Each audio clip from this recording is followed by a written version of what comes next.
Bismillah velhamdülillah ve salatu ve selamu ala Resulillah amma ba'd. Esselamu aleyküm ve rahmetullahi ve berekatuh.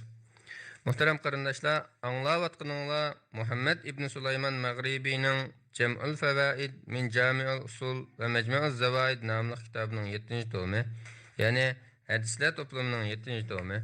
Biz tafsir bilimini o'qiyotgandik. Kelgan davomlashtiramiz. Bugun o'qiydiganimiz Qur'on tilovat qilishga targ'ib qilish, tilovat qilishning adab qoidalari va Qur'onni hizblarga bo'lish. İmam Müslimning rivoyatida Abu Musa Ash'ari radhiyallohu anhu dan rivoyat qilinadiki, Payg'ambar sallallohu alayhi va sallam mundaq degan: Qur'onni tashlamay o'qib turinglar. Muhammadning jini ilkida bo'lgan zotning nomi bilan qasamki, u, ya'ni Qur'on insonning isidan bog'liqdan qochgan tugudimmi tez qochidi. İmam Buxoriyning rivoyatida Abdullah ibn Umar radhiyallohu anhumadan rivoyat qilinadiki, Payg'ambar sallallohu alayhi va sallam mundaq degan: Qur'on yada olgan kishi xuddi puti tushib qo'yilgan tugining egisiga o'xshaydi. Agar u tugisini davomli yo'qlab tursa, joyida turaveradi. Tashlayotsa, qochib ketadi. İmam Müslimning rivoyatida Abdullah ibn Mas'ud radhiyallohu anhudan rivoyat qilinadiki, Payg'ambar sallallohu alayhi va sallam mundaq degan: Birisining palani oyatni unutib qoldim deyishi nimaga yomon? Amaliyotda u unutildirilgan. Shunga Qur'onni davomli o'qib turinglar. Chunki u erlarning ko'nglidan tuga qochqandimi bakrak qochib turadi.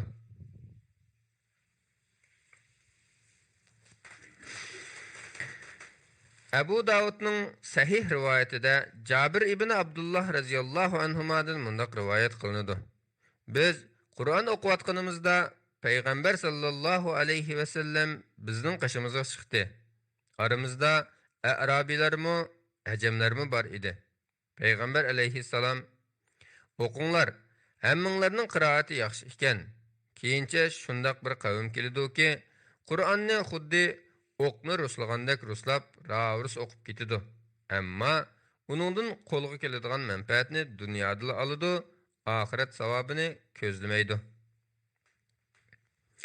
İmam Müslimning rivoyatida Abu Aswaddan mundaq rivoyat qilinadi. Abu Musa Ash'ari radhiyallohu anhu Basra qorilarini chaqirtgan edi. Uning huzuriga 300 qori kirdi. Abu Musa ularga: Sizlar Basra aholisining eng afzali, qoriylari sizlar. Shunga dilinglarning ilgirkilarninkida qardab ketmaslik uchun Qur'onni tashlab qo'ymay o'qib turinglar. Biz uzunligi ham ahkamlarining qattiqligi jihatda Baroat surasiga o'xshaydigan bir surani o'qiydik. Keyin men u surani unutib ketdim. Chunki Alloh taolo u surani mansub qilib etdi. Biroq men uningdan munolarni eslay olayman.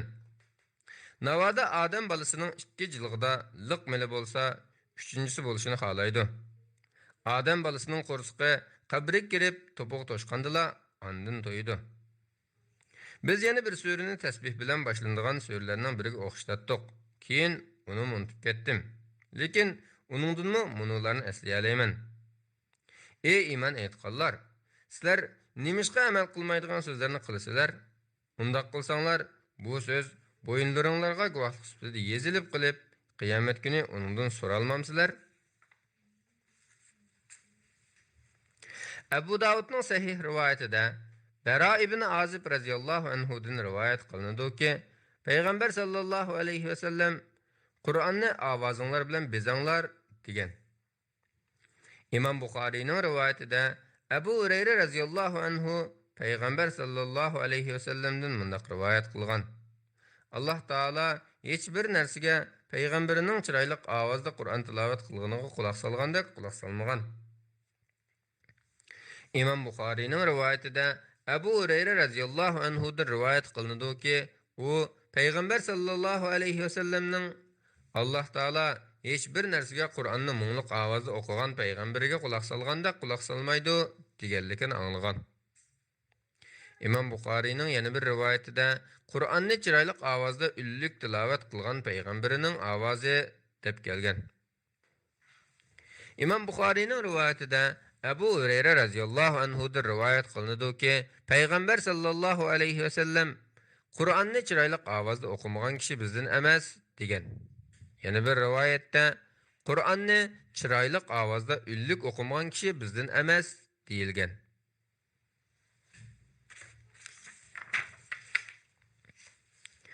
Abu Davudning sahih rivoyatida Abu Said radhiyallohu anhudan mundaq rivoyat qilinadi. Payg'ambar sallallohu alayhi va sallam masjidda itkabda o'tiradi. Jamoatning Qur'onni ullik o'qiyotganligini anglab, pardani qayrib mundaq dedi: "Diqqat qilinglar, har biringlar Rabbiga munojat qilg'uchidir. Shunga bir-biringlarga azor bermanglar. Tilovat qilganda yoki namozda bir-biringlardan ullik o'qimanglar." İmam Buxariyning rivoyatida Aisha radhiyallohu anhadan mundaq rivoyat qilinadi.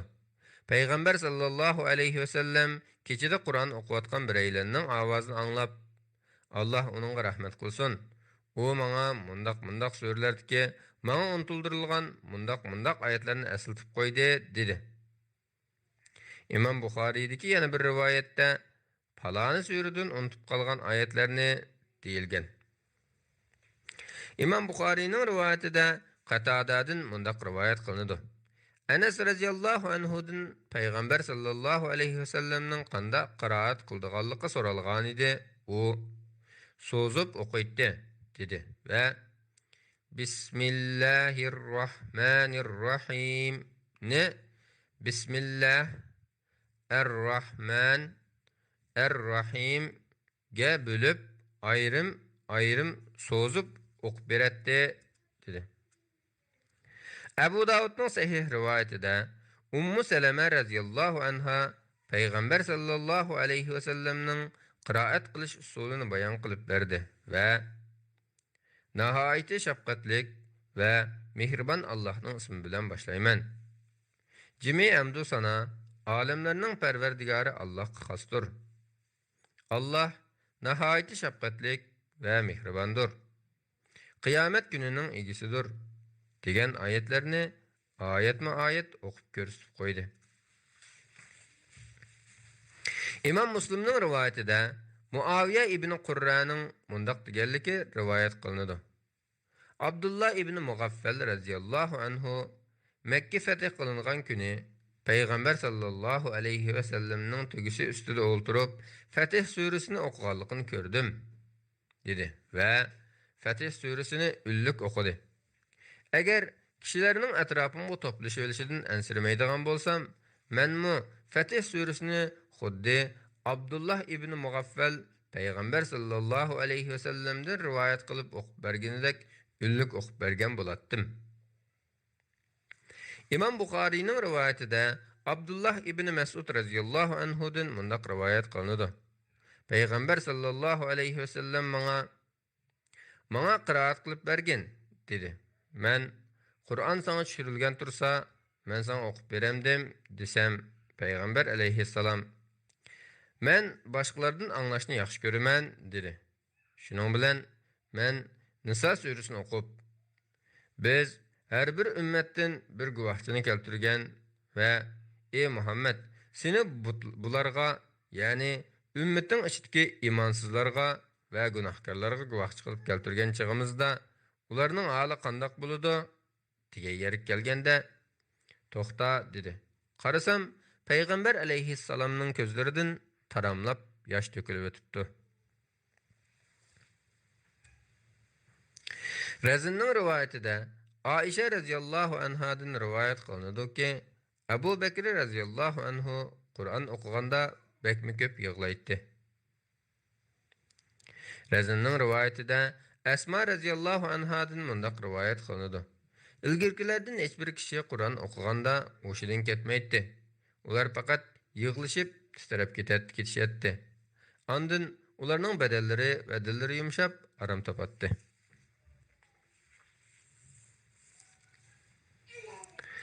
Abu Davudning sahih rivoyatida Ibn Abbas radhiyallohu anhumadan rivoyat qilinadiki, payg'ambar sallallohu alayhi va sallam Hammidin üstün Parvardigarının namını pak etiqat qılğın degan oyatni o'qisa, hammidin üstün Parvardigarım pakdur deydi.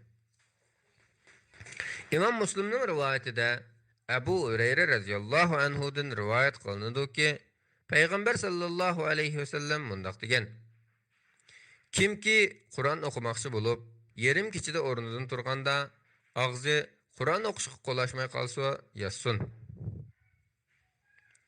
İmam Malik'nin rivayetinde Muhammed ibn Sirin mundaq rivayet qildi. Ömer ibn Hattab radhiyallahu anhu bir top cemaat bilan billa Qur'on o'qib o'tib, arada hojatga chiqib kirdi va qaytib Qur'on o'qishni davomlashtirdi. Biraylan: "Ey mu'minlarning amiri, tahoratsiz turib Qur'on o'qisang qandoq bo'ladi?" deb so'radi. Ömer: "Kim sana bundaq fatvo berdi? Musaylimamu?" dedi. İmam Müslim'nin rivayetinde Cundub ibn Abdullah Bacali radhiyallahu anhu'dan rivayet qılındı ki, Peygamber sallallahu aleyhi ve sellem mundaq degan: Qur'onni tushunishda ixtilofga tushmagan vaqtinglarda Qur'on o'qishni davom qilinglar. Agar ixtilofga tushib qolsanglar, qo'pib tarqalib ketinglar. Tirmizining rivayet sayfki. İmam Müslim'nin rivayetinde Peygamber sallallahu aleyhi ve sellem mundaq degan: Undaqda her 7 günde bir tamamlığın, onundan artıq okuma. Çünkü senin üstünde ayalının, mehmanlarının, cisminin hakkı var dedi. Men vaqtni taqim azaytib berishini talab qildim, lekin Peygamber aleyhisselam qat'i unumidi ve belkim uzun ömür ko'rishing mumkin. Shundaq bo'lgan vaqt taqdirda Qur'onni mundaq qisqa muddat ichida tamomlab bo'lishga kuching yetmay qoladi dedi. Darvaqa men Peygamber aleyhisselam aytgandek uzun ömür ko'rdim ve qirqan vaqtimda Peygamber aleyhisselam ayni vaqtda belgilab bergan muddatni qabul qilgan bo'lsam-chu deb ketdim. Ebu Davud'ning sahih rivayetida kelishicha, Peygamber sallallahu aleyhi ve sellem Qur'onni 3 kundan qisqa vaqtda tamomlagan kishi uningdan hech nima tushunmaydi degan.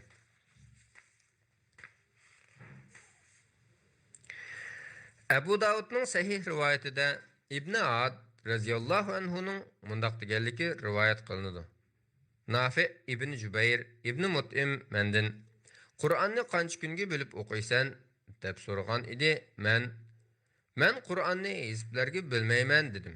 U mundaq demagan. Chunki Peygamber sallallahu aleyhi ve sellem Qur'ondan bir par o'qidim degan edi dedi. Menchi bu hadisni Nafi Mughira ibn Shu'badan rivayet qilgan.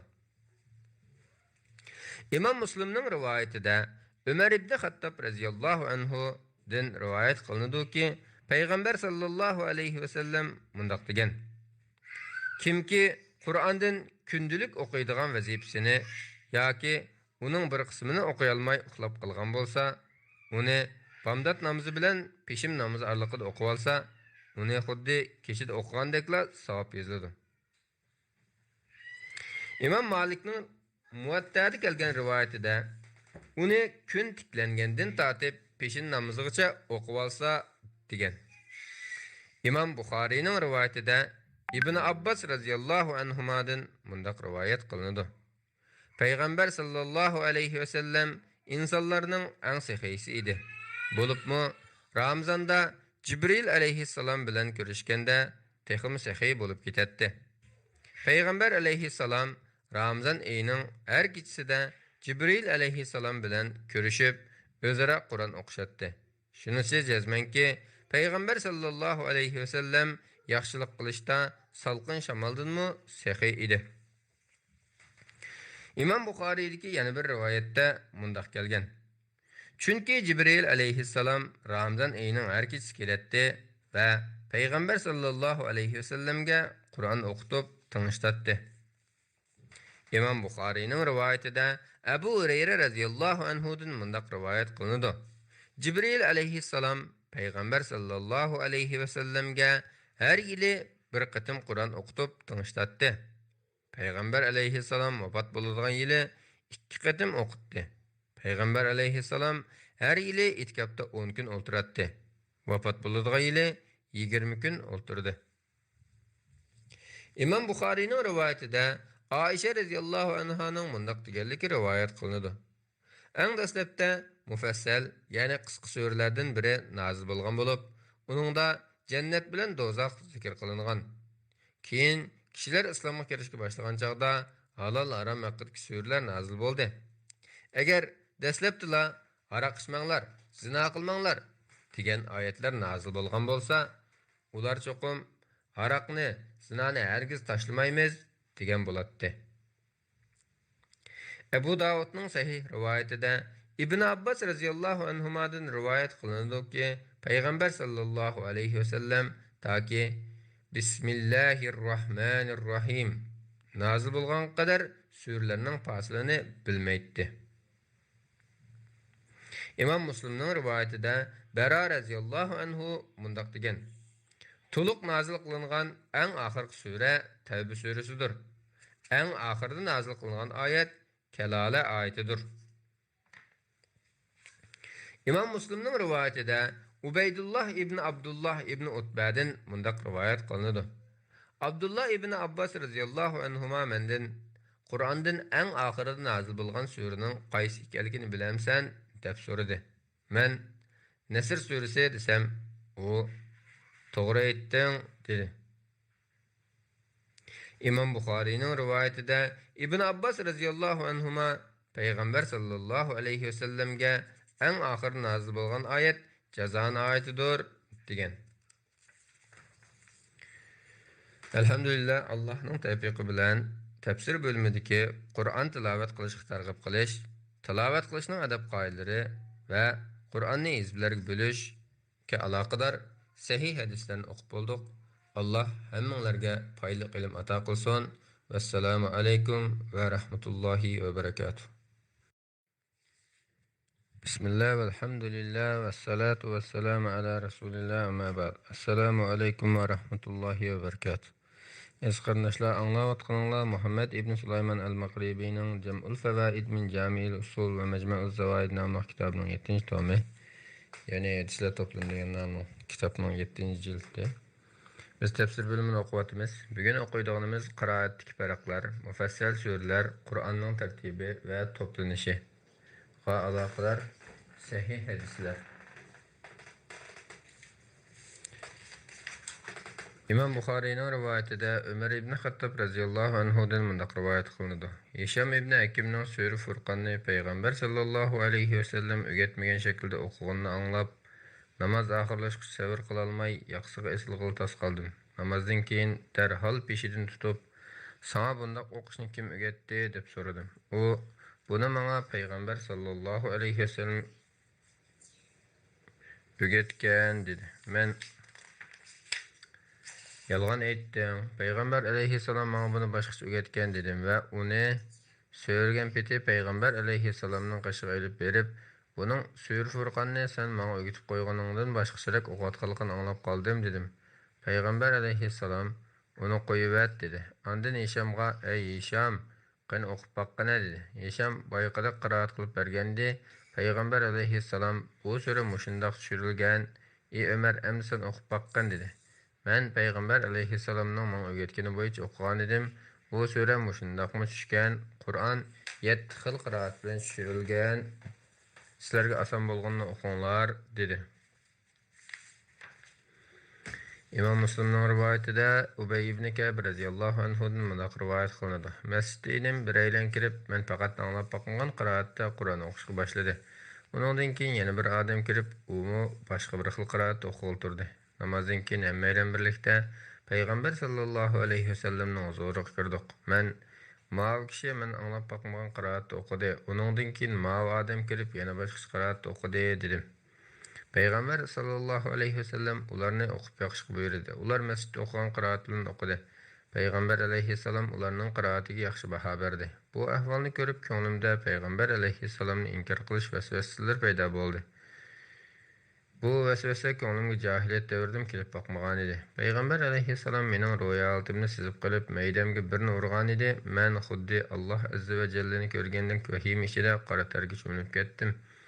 Payg'ambar alayhissalom menga mundaq dedi: Jibril manga bir xil qiraat bilan kelgan edi. Men ummatimga asalliq bergin deb uni qaytarib o'tdim. Ikkinchi qatim ikki xil qiraat bilan kelgan edi. Yana ummatimga asalliq bergin deb uni qaytarib o'tdim. Jibril üçüncü qatim kelib manga Alloh taolaning 7 xil qiraat bilan o'qigan. Uningdan boshqa men san Jibrilni har qatim qaytarganimning barobarga mendan bir tilak tilagan, ijobat qilaman deganligini yetkazdi. Shuning bilan men ey Alloh ummatimni mag'firat qilgan, ey Alloh ummatimni mag'firat qilgan deb tiladim. Üçüncü tilakimni İbrahim alayhissalomdan tortib, butun xaloyiq mendan shafaat tilaydigan kunga saqlab qo'ydim. İmam Müslim'nin rivayetinde Ubey ibn Ka'b radıyallahu anhu'dan mundaq rivayet kılındı. Peygamber sallallahu aleyhi ve sellem Beni Gıfar saslıqı idi. Cibril aleyhisselam kelip onunğa Allah seni ümmetinge Kur'an'ı bir xil qiraatda o'qib berishingni buyurdi degan edi. Peygamber aleyhisselam Allah Taala'nın salamet kılışını ve mağfiret kılışını tilayman. Ümmetim bunun taaqib qilmaydi dedi. Cibril ikkinchi qitim kelib Allah seni ümmetinge Kur'an'ı iki xil qiraatda o'qib berishga buyurdi degan edi. Peygamber aleyhisselam yana Allah Taala'nın salamet kılışını ve mağfiret kılışını tilayman. Ümmetim bunun taaqib qilmaydi dedi. Cibril aleyhisselam üçüncü qitim kelib Allah seni ümmetinge Kur'an'ı üç xil qiraatda o'qib berishga buyurdi degan edi. Peygamber aleyhisselam yana Allah Taala'nın salamet kılışını ve mağfiret kılışını tilayman. Ümmetim bunun taaqib qilmaydi dedi. Cibril aleyhisselam dördüncü qitim kelib Allah seni ümmetinge Kur'an'ı 7 xil qiraatda o'qib berishga buyurdi. Ular qaysi xil qiraatda o'qisa to'g'ri o'qigan bo'laverdi dedi. Ebu Davud'un sahih rivayetinde Ubey ibn Ka'b radıyallahu anhu'dan rivayet kılındı ki Peygamber sallallahu aleyhi ve sellem onun mundaq degan: "Ey Ubey, bana Kur'an o'qitildi. Ondan bir xil qiraatmi, ikki xilmi deb so'ralgan edi. Yanimizda turgan farishta ikki xil qiraat degan dedi. Men ikki xil qiraat dedim. Mendan yana ikki xil qiraatmi, uch xilmi deb so'ralgan edi. Yanimdagi farishta uch xil qiraat degan dedi. Men uch xil qiraat dedim. Shunday qilib bu dialog 7 xil qiraat kitablanmıştı. Azap ayetini rahmet ayetini azap bilan oxirlashtirmasanglar, mushu 7 xil qiraatning qaysida o'qisang bo'laveradi. Masalan, Sami anglag'uchi, Alim hammani bilib turuvchi, Hakim hukmronlik qilg'uchi, Aziz g'olib qatorliq kalimalar alınışıp ketsa kifoya qiladi. İmam Müslim'nin rivayetinde İbn Shihab mundaq degan: "Anglashimcha, shu 7 xil qiraat bir xil mazmundagi so'zlarda joiz bo'ladi. Halalni haram, haramni halal qilib qo'ydigan so'zlarda joiz bo'lmaydi." İmam Buxoriyning rivayetinde Abdullah ibn Mas'ud radhiyallohu anhudan mundaq rivayet qilinadi. Bir odamning Qur'onni Peygamber sallallahu aleyhi ve sellem'nin qiraatidan boshqa bir xil qiraatda o'qiyotganligini anglab qoldimda, uning qo'lidan tutib Peygamber aleyhisselamning qishiga olib bordim. Lekin Peygamber aleyhisselamning bu ishdan norozi bo'lganligini his qildim. Peygamber aleyhisselam qani ikkilinglar o'qib baqinglar dedi. İkkimiz o'qigandan keyin her ikkinlarning to'g'ri, Qur'on to'g'risida ixtilof qilmanglar. Sizlardan burunqilar ixtilof qilganlik uchun halok bo'lib ketgan dedi. İmam Buxoriyning rivayetida İbn Abbas radhiyallohu anhuma rivayet qiladi-ki, Umar radhiyallohu anhu mundaq degan: "Aramizda Qur'onni eng yaxshi o'qiydigan qari Ubeydir. Biz ba'zi oyatlar to'g'risida Ubeyning qiroatini tutmaymiz. Chunki u men buni Payg'ambar sallallohu alayhi vasallam mushundaq anglagan edim. Uningdan anglagan hech nimani tark etmayman deb turib oladi. Halbuki Alloh taolo qandaqli bir oyatni amaldan qoldirsak yoki unutildirsak, o'rniga texim yaxshini keltirmaymiz degan. İmam Buxoriyning rivayetida Alqamadan mundaq rivayet qilinadi. Biz Emis shahrida edik. Abdullah ibn Mas'ud surasini o'qigan edi. Bir odam bu sura bundaq nozil bo'lmagan dedi. Abdullah: "Men Payg'ambar sallallohu alayhi vasallamga mushuni o'qib bersam, u yaxshi o'qidan degan edi" dedi. Ondan Abdullah uningdan aroq-buroq kelayotganligini sezib qilib: "Sen hem aroq ichib, hem Allohning kitobiga yolg'on chaplab qo'shinat o'tkazding" dedi va belgilem bo'yicha uningga darra jazosi berdi.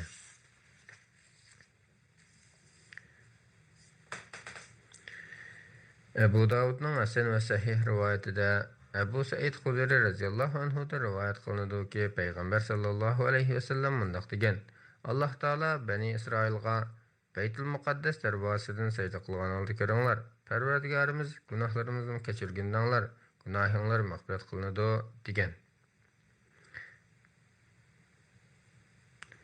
Abu Davud'un sahih rivayetinde Cabir radhiyallahu anhu'dan rivayet kılındı ki Peygamber sallallahu aleyhi ve sellem Sure Bakara'nın 125. ayetini Maqami İbrahim'ni namazgah kılınlar deb, yani ötken zaman şekilde emas, belki buyruq fiil şekilde okugan.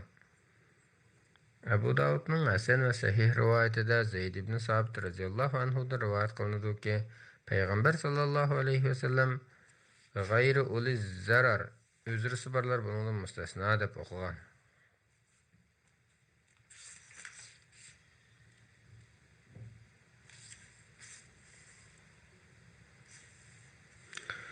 Abu Davud'un Hasan ve sahih rivayetinde Ubey ibn Ka'b radhiyallahu anhu Sure Yunus'un 58. ayetini "Febizalike feltefrahu" deb terfi bilen okugan.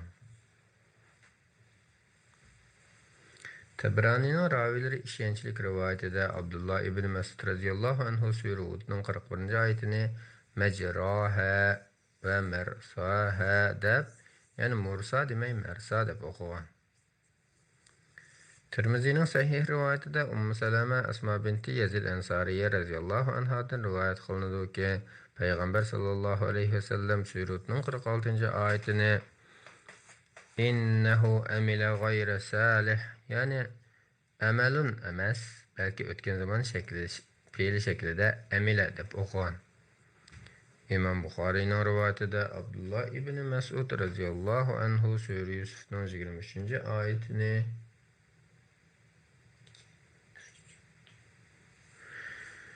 "Hayteleke" deb okugan ve bizge qanaq öksilgen bolşunda okuymiz degan. İmam Bukhari'nin yana bir rivayetinde Abdullah ibn Mesud radhiyallahu anhu Sure Saffat'ın 12. ayetini "Bel ecibtu ve yesharun", yani Ecipte demey, Eciptu deb okugan. Ebu Davud'un sahih rivayetinde Abdullah ibn Mesud radhiyallahu anhuma Sure Yusuf'un 23. ayetini "Hayteleke" deb okugan idi. Şakik bunu anlap biz "Haytuleke" deb okuymiz dedi. Abdullah, men qanaq öğrengen bolsam şunda okushni yaxturaman dedi.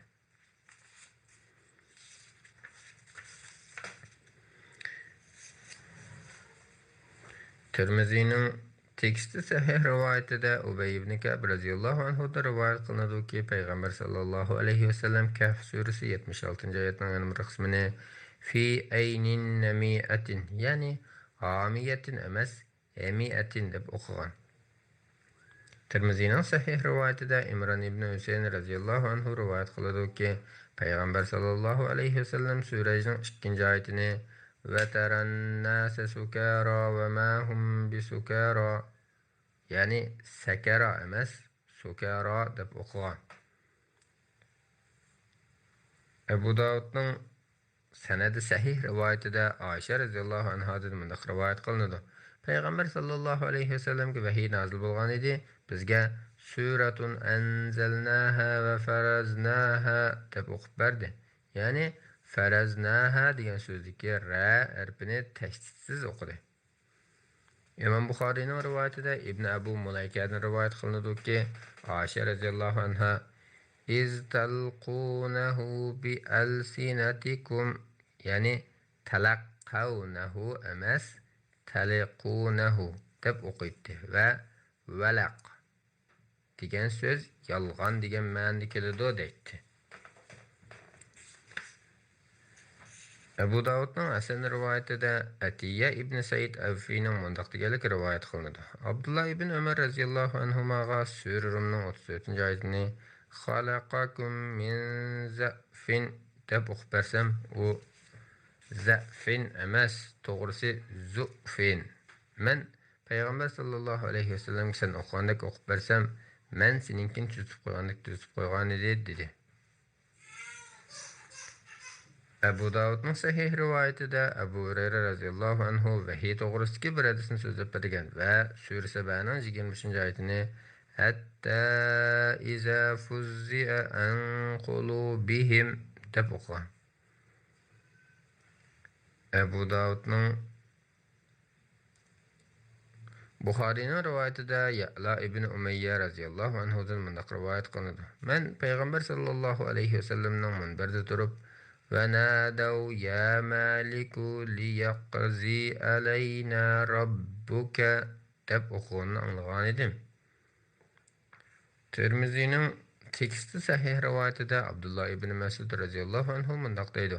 Payg'ambar sallallohu alayhi vasallam meni inni anar razzaqu zul quvvatil matin deb o'qish buyurgan edi.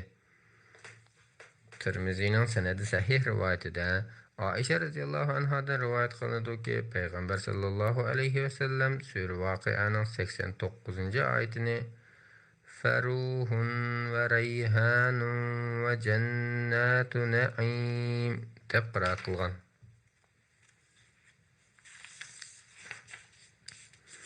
İmam Buxariyning rivoyatida Abu Sahdan mundaq rivoyat qilinadi. Men bir kishining Asvatdan fahal mim muzakkir mu yoki mim muddakkir mu deb so'rganligini va Asvatning men Abdullah ibn Mas'ud radhiyallohu anhuning fahal mim muddakkir deb o'qiganligini va payg'ambar sallallohu alayhi vasallamning mu fahal mim muddakkir deb dal harfi bilan qiraat qilganligini angladim deb javob berganligini anglagan edim.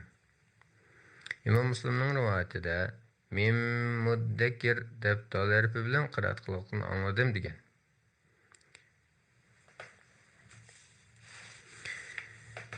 İmam Malikning rivoyatida Ibn Shahabdan Umar ibn Xattob radhiyallohu anhuning sura Juma 9-oyatining bir qismini famzu ila zikrillah deb qiraat qilganligini rivoyat qilgan. Bazzar va Abu Ya'laning ravilari sahih hadisning ravilari bo'lgan rivoyatida A'mashdan mundaq rivoyat qilinadi. Men Anas ibn Malik radhiyallohu anhuning va aqvamu qila degan oyatni va astaqu deb o'qiganligini anglagan. Uningdan bu oyat va aqvamu deb o'qiladi-ku deb so'raganliganda u aqvamu bilan astaqu bir gap degan.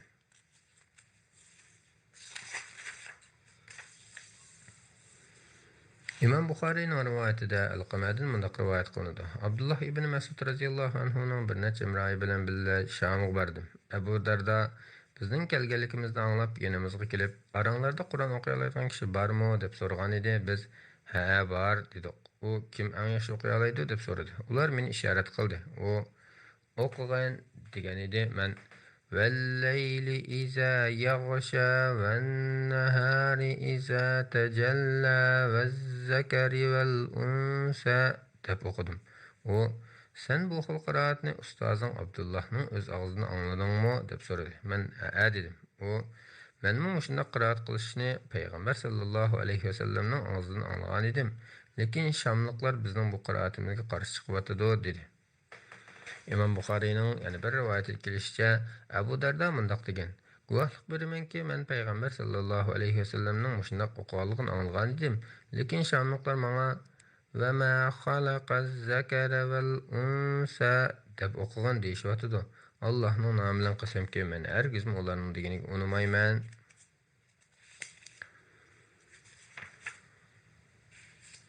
Tirmizining sahih rivoyatida Ubay ibn Ka'b radhiyallohu anhu rivoyat qilinadiki, payg'ambar sallallohu alayhi vasallam uningga "Alloh meni sen Qur'on o'qib berishga buyurdi" dedi va "Lam yakunil lazina kafaru" surasini o'qidi. Uning ulabla Allohning huzuridagi haq din islom dinidir. Yahudizm, xristianizm yoki otashparastlik emasdir. Kimki yaxshilik qiladi ekan, savobsiz qolmaydi va navoda odam bolasining molga liq to'lgan bir jilg'isi bo'lsa, ikkinchisi bo'lishini xohlaydi. Ikki jilg'isi bo'lsa, uchinchisi bo'lishini xohlaydi. Odam bolasining qursiqi qabriga kirib to'pig'i toshqandila ondan to'ydi. Alloh taolo ma'siyatdan qaytib, tavba qilgan kishining tavbasini qabul qiladi deganlarni o'qidi.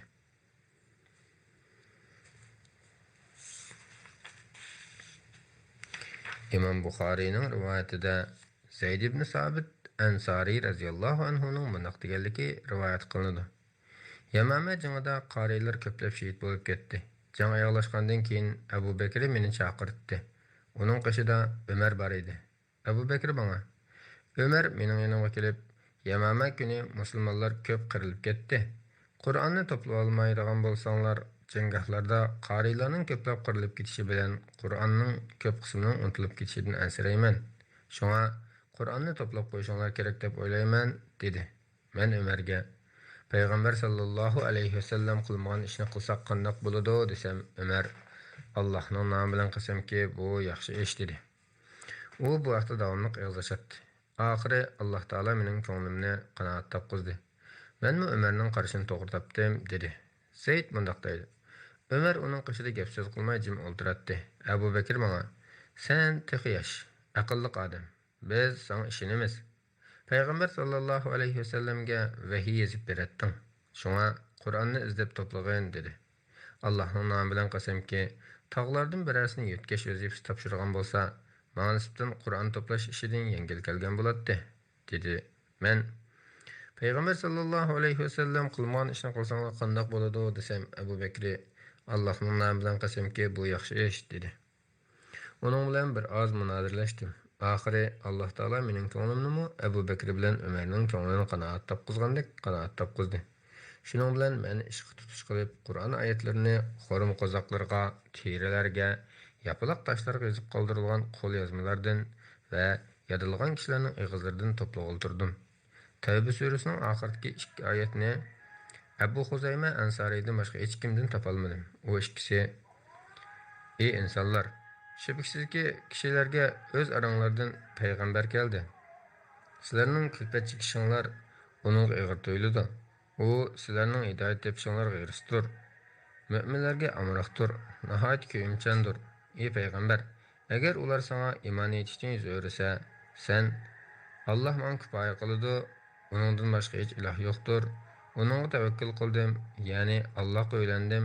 Allohdan boshqa hech ahaddan umid kutmayman va hech ahadidan qo'rqmayman. U buyuk arshning parvardigoridir" degan oyatlar edi. To'plangan qo'lyozmalar Abu Bakrning qoshida saqlandi. U vafot bo'lgandan keyin Umarning qoshida saqlandi. Uning vafotidan keyin qizi Afsaning qoshida saqlandi. Azan chiqib qoldi. Bugun mishayish bo'lsin. Assalomu alaykum va rahmatullohi va barakatuh. Bismillah, elhamdülillah ve salatu ve selamu ala Resulillah, amma ba'd. Assalamu alaykum va rahmatullohi va barakatuh. Ez qarindoshlar, anglayotganinglar Muhammad ibn Sulayman Mag'ribiyning Jam'ul Fawaid min Jami'il Usul va Majma'uz Zawaid nomli kitobining 7-tomi, ya'ni hadislar to'plami nomli kitobining 7-jildi. Biz tafsir bölümünü o'qib, qiroatdagi farqlar, mufassal suralar va Qur'onning tartibi va to'planishi nomli bobni o'qiyotgan vaqtimizda qutdan azan chiqib qolib to'xtab qolgandiqdan o'qiymiz. İmam Buxariyning rivoyatida Anas ibn Malik radhiyallohu anhu mundaq deydi: Armeniya bilan Ozarbayjonni fath qilish uchun Sham va Iroq ahli bilan billa urush qilgan Huzayfa radhiyallohu anhu Madinaga qaytib kelib, Osman radhiyallohu anhuning yoniga kirdi. Sham va Iroqliklarning Qur'on tilovatiga farq Huzayfani cho'chitayotgan edi. U Osmonga: "Ey mo'minlarning amiri, bu ummatni Qur'on o'qishda Yahudi nasoralarning Tavrat, Injil o'qishda ixtiloflashganidek ixtiloflashishdan burun qutqizib olg'in", dedi. Osman nafsiga: "Qo'lingdagi Qur'on qo'l yozmalarini bizga avatib bersang, biz uningdan bir qancha nusxa ko'chirib olib, qaytarib bersak" deb odam avatgan edi. Afsa qo'l yozmalarini Osmonga avatib berdi. Osman radhiyallohu anhu Zayd ibn Sabit, Abdullah ibn Zubayr, Said ibn As va Abdurrahman ibn Haris ibn Hishamlarni bu qo'lyozmalardagi oyatlarni ko'chirishga buyurdi va ularga: "Agar Qur'onni ratlashda Zayd ibn Sabit bilan ixtiloflashib qolsanglar, uni Quraysh shevasi bo'yicha yozinglar. Chunki Qur'on Quraysh shevasi bo'yicha nozil bo'lgan", dedi. Ular Osmanning deganidek qildi. Oyatlar ratlanib ko'chirilib bo'lgandan keyin Osman radhiyallohu anhu asli qo'lyozmani Afsaga qaytarib berdi. Ondan har qaysi yurtlarga yangi ko'chirilgan Qur'on nusxasini avatib berdi. Buningdan boshqa barliq nusxalarni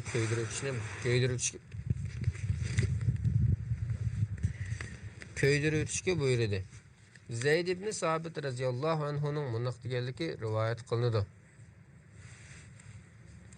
Qur'onni to'plagan vaqtimda Ahzab surasidan bir oyatni topolmay qoldim. U oyatni payg'ambar alayhissalomning namoz o'qiganini anglaytdim. Surishtirib yurib, oxiri Huzayma ibn Sabit Ansariydan topdim.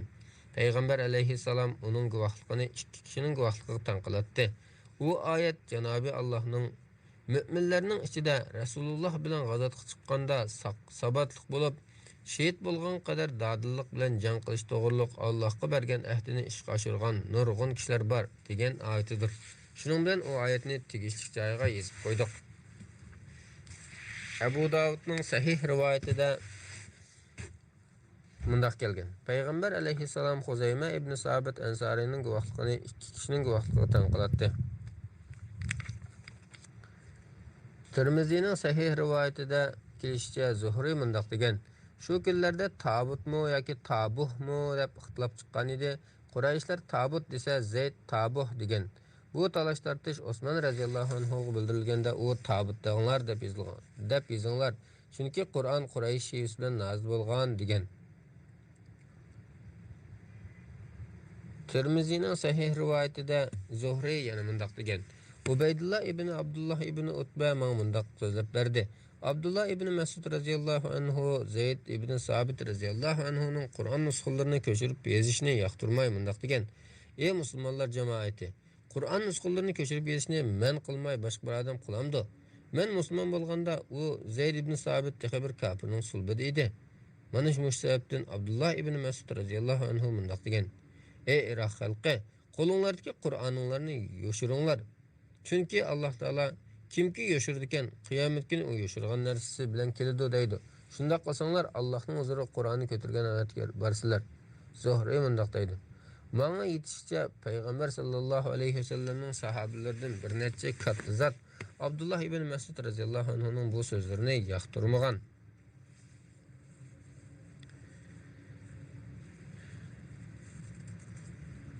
Tirmizining sahih rivoyatida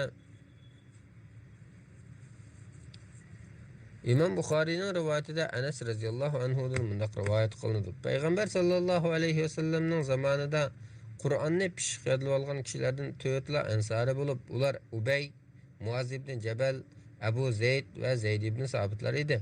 Qatada mundaq degan: Men Anas radhiyallohu anhudan Abu Zayd degan kim deb so'ragan edim. U mening tog'alarimdan biri dedi.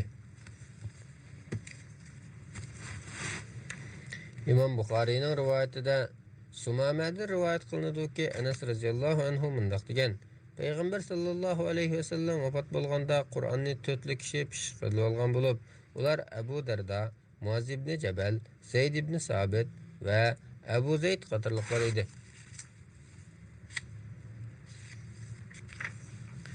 Anas yana mundaq degan: Abu Zaydning farzandi bo'lmag'achqa biz uning mirosxo'ri bo'lgan. İmam Buxariyning rivoyatiga qaraganda İbn Abbas radhiyallohu anhuma mundaq degan: Men Payg'ambar sallallohu alayhi vasallamning zamonida muhkam so'rlarni yodlab bo'lgan edim degan edi. Men muhkam so'r degan nima deb so'rasam, u mufassal so'rlar Hujratdan nasxcha dedi. Shuning bilan elhamdülillah tafsir bölümü tugidi. Alloh xolisa tushda bir bölümünü o'qiymiz. Bismillahirrahmanirrahim. Tushda bir bölümü. İmam Müslim'nin rivayetinde Ebu Hureyre radhiyallohu anhu Payg'ambar sallallohu alayhi vasallamning mundaq deganligini rivoyat qiladi. Qiyomat yaqinlashgan sari musulmonning tushi asosan rostga chiqadi. Sizlarning tushi rostga chiqadiganinglar rost so'zlaydiganinglardir. Musulmonning tushi payg'ambarlikning 45 parchasining biridir. Tush mundaq 3 turlik bo'ladi. Biri yaxshi tush bo'lib, Allohdan bishoratdir. Yana biri yomon tush bo'lib, shaytondandir. Uchinchisi kishi o'ylab yotgan ishini tushida ko'radi.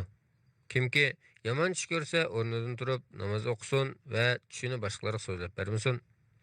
Tushda kishanni yaxshi ko'raman, taqoqni yomon ko'raman, kishan degan dinda mustahkam turishini bildiradi. Ayyub ravi mundaq deydi: Oxirgi jumlalarni Payg'ambar alayhissalomning yoki Muhammad ibn Sirning deganligini bilolmadim. Tirmizining sahih rivoyatida Abu Hurayra radhiyallohu anhu mundaq degan: Tushda kishanni yaxshi ko'raman, taqoqni yomon ko'raman. Kishan degan dinda mustahkam turishni bildiradi. İmam Buxariyning rivoyatida Abu Qatada radhiyallohu anhu payg'ambar sallallohu alayhi va sallamning sahobalaridan va atliq sarkardalardan biri bo'lib, uning payg'ambar sallallohu alayhi va sallamdan mundaq anglaganligi rivoyat qilingan. Yaxshi tush Alloh tarafdan, yomon tush shaytondan bo'ladi. Kimki yomon tush ko'rib qolsa, sol tarafiga tukirvasin. Allohga sig'inib, uning sharridan panoh tilasin. Shundala yomon tush uning ziyon yetkazolmaydi. İmam Müslimning rivoyatida sol tarafiga 3 qitim tukirvasin, Allohga sig'inib shaytonning va ashu tushning sharridan panoh tilasin. Uni hech kimga so'zlab bermasin. Shundala tush uning ziyon yetkazolmaydi deyilgan.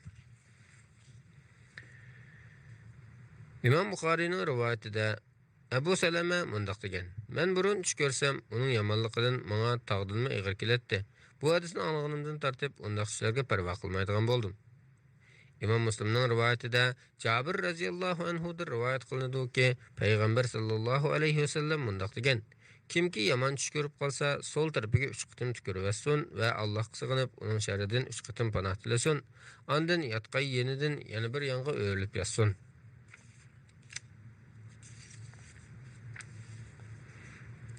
Tirmizining sahih rivoyatida Abu Razin Uqayli radhiyallohu anhudan rivoyat qilinadiki, payg'ambar sallallohu alayhi va sallam mundaq degan: "Mu'minning tushi payg'ambarlikning 40 partisidan biridir. Uni so'zlab yurmasa, qushning putiga esib qo'ygandek sangilab turadi. Uni so'zlab yursa, tushib ketadi. Uni faqat ta'bir beradigan aql yoki yaqin do'stingga aytib bergin." Tirmizining sahih rivoyatida musulmonning tushi payg'ambarlikning 46 dan bir partisidir degan. Muslimning rivoyatida Ibn Umar radhiyallohu anhudan rivoyat qilinadiki, payg'ambar sallallohu alayhi va sallam yaxshi tush payg'ambarlikning 70 partisidan biridir degan. İmam Buxariyning rivoyatida payg'ambar sallallohu alayhi va sallam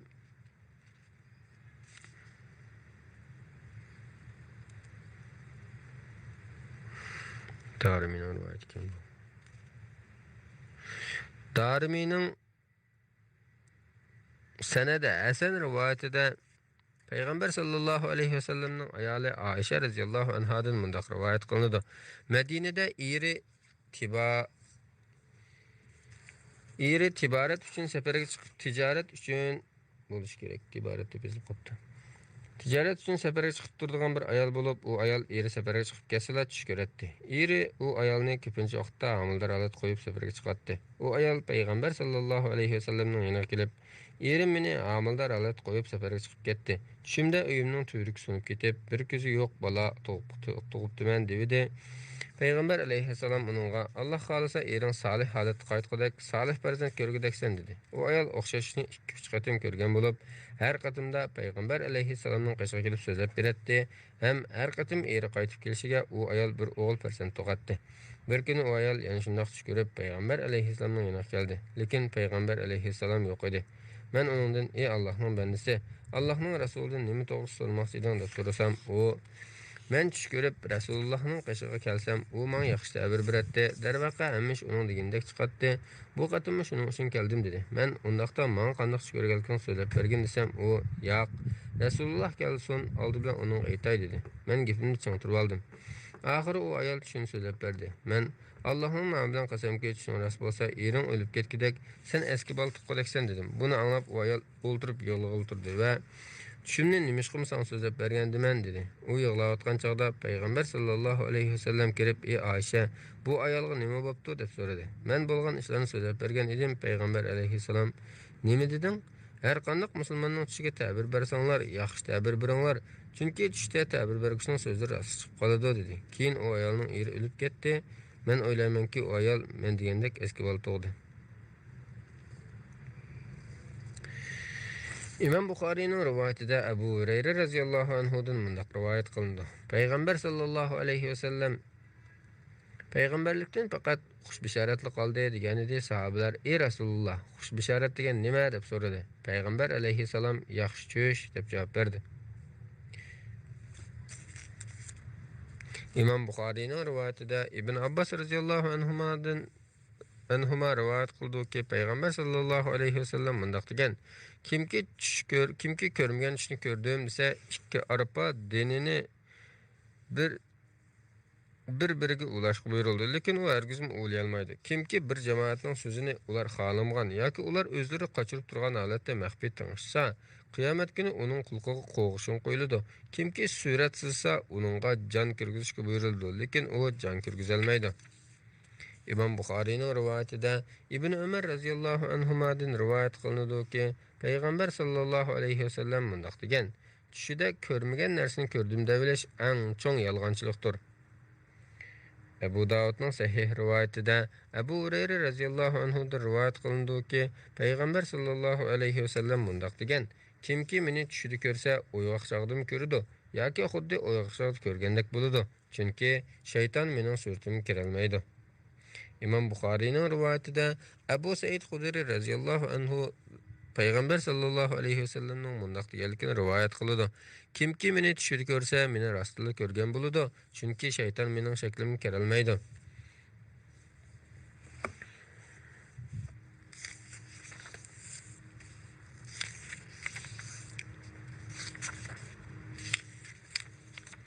İmam Buxariyning rivoyatida Samura ibn Jundub radhiyallohu anhudan mundoq rivoyat qilinadi: Payg'ambar sallallohu alayhi vasallam sahobalardan doim qaysinglar tush ko'rdinglar deb so'raydi.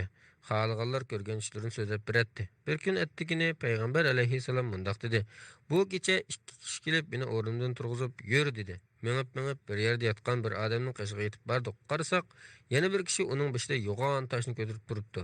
U toshni yerda yotgan odamning boshiga tashlab mijivetdi. Tosh dumlab ketsa, yana qo'liga olib keldi.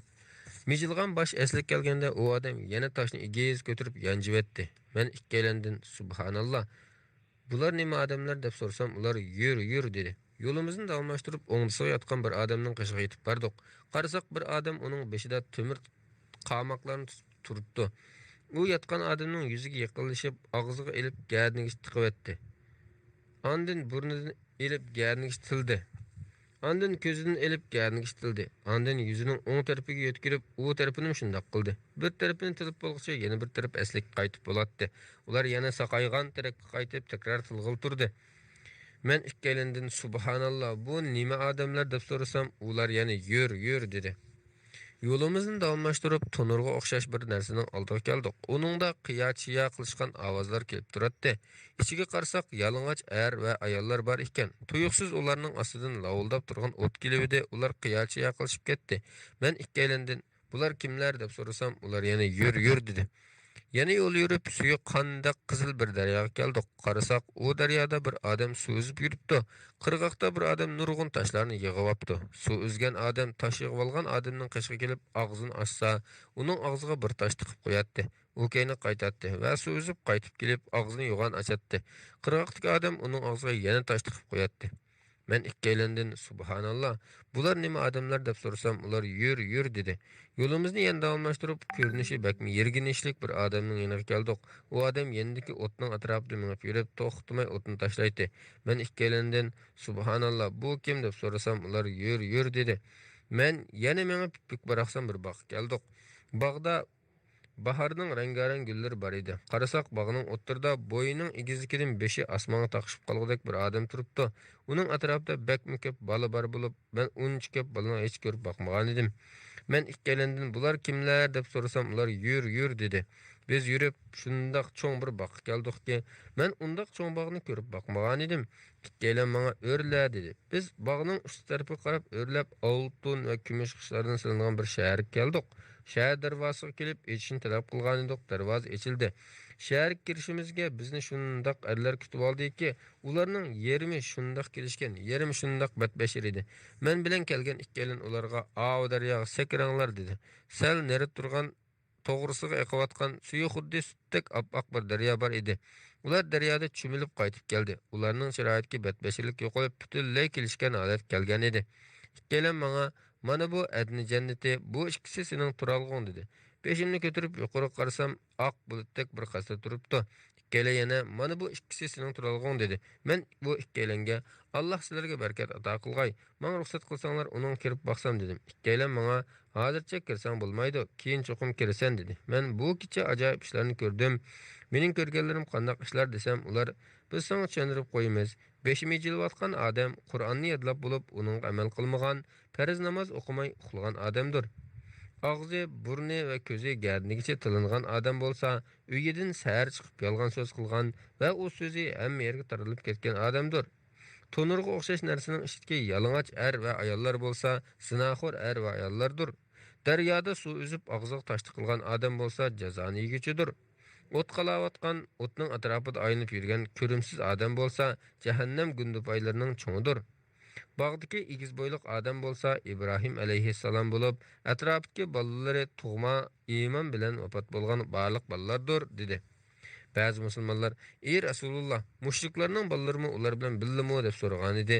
Payg'ambar alayhissalom, "Mushriklarning bolalarimi billa, badanining yarmi chiroyli, yarmi badbashir kishilar bo'lsa, yaxshi ish bilan yomon ishni aralashtirib qilgan kishilar bo'lib, Alloh ularni kechirib o'tgan", dedi. İmam Buxariyning yana bir rivoyatida yo'limizni davomlashtirib taktida o't kuyayotgan, ostikan, usti tar tunurga o'xshash azgalga keldik. Uning ichida yalang'och ayollar bor edi deb kelgan. Bu rivoyatda yana mundaq kelgan. Sen boshda kirgan o'yla barliq mo'minlarning o'ylisi. Uningdan keyin kirgan bu o'yla shehidlarning boshsidir. Men Jibril, bu Mikaildir.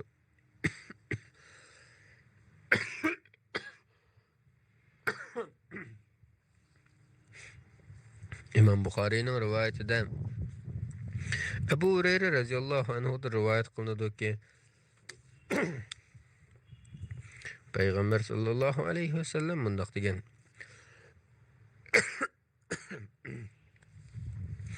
Biz dunyoga keyin keldik. Ammo qiyomatda hammadan burun hozir bo'lamiz. Men uxlavasam, zaminning xazinalari oldimga keltirilib, ikki qo'limga oltindan bilayzik selindi. Bu ikki bilayzik menga batma ig'ir kelgachga ichim bushib ketdi. Shuning bilan Alloh taolo menga ularga pöylagan deb vahiy qildi. Men ularga pöylagan edim, ikkilis uchib ketdi. Men o ikki bilazikni San'a bilan Yamamadagi ikki kazob ekan deb ta'bir berdim. Men o ikkisining o'rtasida, ya'ni Madinada edim. İmam Buxariyning rivoyatida Abu Musa radhiyallohu anhu dan rivoyat qilinadiki, Payg'ambar sallallohu alayhi vasallam bunday degan: Men tushimda Makkadan Xormuzarliq bir yurtga hijrat qilibdiman. Va u yerni Yamama yoki Hajar deb o'ylabdiman. U yer aslida Yasrib, ya'ni Madina ekan. Men bu tushimda yana qo'limdagi qilishni qattiq silkigan edim. Uchsunib ketdi. U Uhud g'azotida shahid bo'lgan mo'minlar ekan. Ondan uni qayta silkigan edim, u yana aslatiga qaytdi. U Makkaning fath qilinishi va mo'minlarning uyushib ittifoqlashishi ekan. Men yana tushimda bo'g'izlanayotgan kallalarni ko'rdim va Allohning savobi yaxshidir degan ovozini angladim. Ular aslida Uhud kuni shahid bo'lgan mo'minlar ekan. Savobi yaxshi degan ovoz bo'lsa, Alloh keyin ato qilgan yaxshilik va Badr g'azosidan keyin bizga ato qilingan yaxshilikning savobi ekan. İmam Müslimning rivoyatida Anas ibn Malik radhiyallohu anhu da rivoyat qilinadiki, Payg'ambar sallallohu alayhi vasallam bunday degan: Bir kechasi tushimda bizni Uqba ibn Rafi'ning o'g'lisi ko'rdim. Bizga Ibn Taab qo'rmonlarining g'o'risi keltirildi. Men bu tushni dunyoda bizning ustun bo'lishimiz, oxiratda oqibatimiz yaxshi bo'lganligi va dinimizning mukammallashish hukmron bo'lishining bisharati deb ta'bir berdim. Darimining rivoyatida Jabir radhiyallohu anhu dan bunday rivoyat qilinadi. Bir kuni Payg'ambar sallallohu alayhi vasallam tushimda bir kishi menga bir munch xurmo olib keldi. Men uningdan yedim. Arada bir tal urug'ni chaynab selib bakm bearam bo'ldim. U kishi menga yana bir munch xurmo berdi. Men uningga sen bergan xurmolarda bir urug' bor ekan, uqmay chaynab qo'yib bakm bearam bo'ldim debdiman, dedi. Abu Bakr buni anglab, "Ey Rasululloh, xotirjam bo'lgan, bu sen avatgan qo'shinning bisharati. Ular ikki qatim g'animat olgan ekan. Har qatim g'animat olgan chaqda sening ahdingni shibga keltirib yolg'irgan kishini uchirtibdi", dedi. Ravilardan biri mundaq dedi: "Men Mujahiddan sening ahdingni shibga keltirib deganning ma'nosi nima deb so'rasam, u la ilaha illallohni demakchi", dedi. İmam Buxariyning rivoyatida Salim ibn Abdullah dadasi Abdullah ibn Umar radhiyallohu anhudan rivoyat qiladi-ki, Payg'ambar sallallohu alayhi vasallam bunday degan: "Tushimda qop-qora chechi chuvuq bir ayolning Madinadan chiqib Mahya degan joyga berib turganligini ko'rdim. U joy Juhfadir. Men bu tushga Madinaning vabosi u yerga yo'tkilibdi deb ta'bir berdim." İmam Buxariyning rivoyatida Ibn Abbas radhiyallohu anhudan mundaq rivoyat qilinadi. Bir kishi payg'ambar sallallohu alayhi vasallamning qashiga kelib, bu kecha tushimda seriqmay bilan asal tomchiotgan bulut ko'rdim. Qarasam kishilar alqonlarini ichib alg'il turibdi. Ba'zilar ko'p, ba'zilar oz elayotgudek. Zimindan osmonga toshgan bir arg'amchi bor ekan. Men sening u arg'amchini tutib yuqoriga o'rlaganligini ko'rdim. Ondan uni boshqa bir kishi elib o'rladi. Ondan yana bir kishi elib o'rladi. Uningdan keyin yana bir kishi elib o'rladi. Ondan arg'amchi uzilib ketib, yana tutashdi dedi. Abu Bakr radhiyallohu anhu buni anglab bundoq dedi: "Ey Rasululloh, ota-onam sana fido bo'lsin. Allohning nomidan o'tinayki, bu tushga mening ta'bir berishimga ruxsat qilsang" dedi. Payg'ambar alayhissalom qani ta'bir bergin dedi. Abu Bakr: "Bulut islomdir. Uningdan tomchilagan seriqmay bilan asal Qur'ondir. Uning tomchib turgan shirin ta'midan ba'zilar ko'p, yana ba'zilar oz bahramon bo'ladi. Zimindan osmonga tutashgan arg'amchi bo'lsa, sen ustida turgan haq yo'ldir. Sen mushu haq yo'lda mangsang, Alloh seni ustun ko'taradi. Sendan keyin u yo'lda bir odam minib o'rlaydi. Uningdan keyin yana bir odam minib o'rlaydi. Uningdan keyin yana bir odam minayotganda arg'amchi uzilib ketib, qayta ulab beriladi. Shuning bilan u odam yana o'rlaydi. Ey Rasululloh, ota-onam sana fido bo'lsin. To'g'ri ta'bir berdimmi yoki xatomi menga aytib bergin dedi. Payg'ambar sallallohu alayhi vasallam: "Ba'siga to'g'ri, ba'si xato berding" dedi. Abu Bakr: "Ey Rasululloh, Allohning nomidan qasamki, menga xato ta'bir bergan yerlarimni aytib bergin" dedi. Payg'ambar alayhissalom: "Men sana buni aytib bermayman, shunga sen qasam qilmag'in" dedi. İmam Malik'nin rivayetinde Ayşe radhiyallohu anhadan mundaq rivoyat qilinadi. Tushimda 3 tane ayning hujramga tushganligini ko'rdim va bu tushimni dadam Abu Bakr Siddiq so'zlab bergan edim. Payg'ambar sallallohu alayhi vasallam vafot bo'lib, hujramga dafn qilinganda dadam mundaq dedi: "Bu sening quchog'ingga tushgan 3 tane ayning biri bo'lib, ularning eng afzalidir" dedi.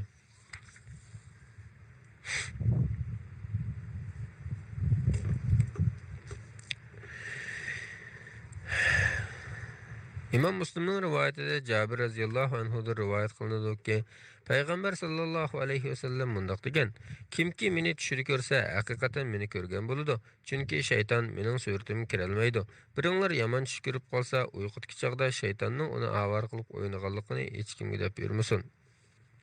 Darimining rivayetida Muhammad ibn Qaysdan rivayet kılındı ki ba'zi sahabeler onun mundaq so'zlab bergan: "Süt din, kime nijatliq, tüge g'am qayg'u, yeşillik cennet, ayol kishi yaxshilikdir." Allah'ın tavfiqi bilan tushda bir bölümü o'qilib tugidi. Allah xolisa tibobat va shuning aloqador masalalar bölümünü o'qiymiz. Allohim onlarga foydali ilm ato qilsin. Vassalomu alaykum va rahmatullohi va barakatuh.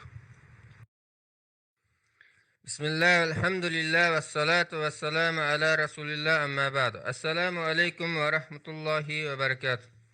Ez qarindoshlar, anglayotganinglar Muhammad ibn Süleyman Mag'ribiyning Jam'ul Fawaid min Jami'il Usul ve Mecmu'uz Zawaid nomli kitobining 7-tomi, ya'ni hadislar to'plami nomli kitobi.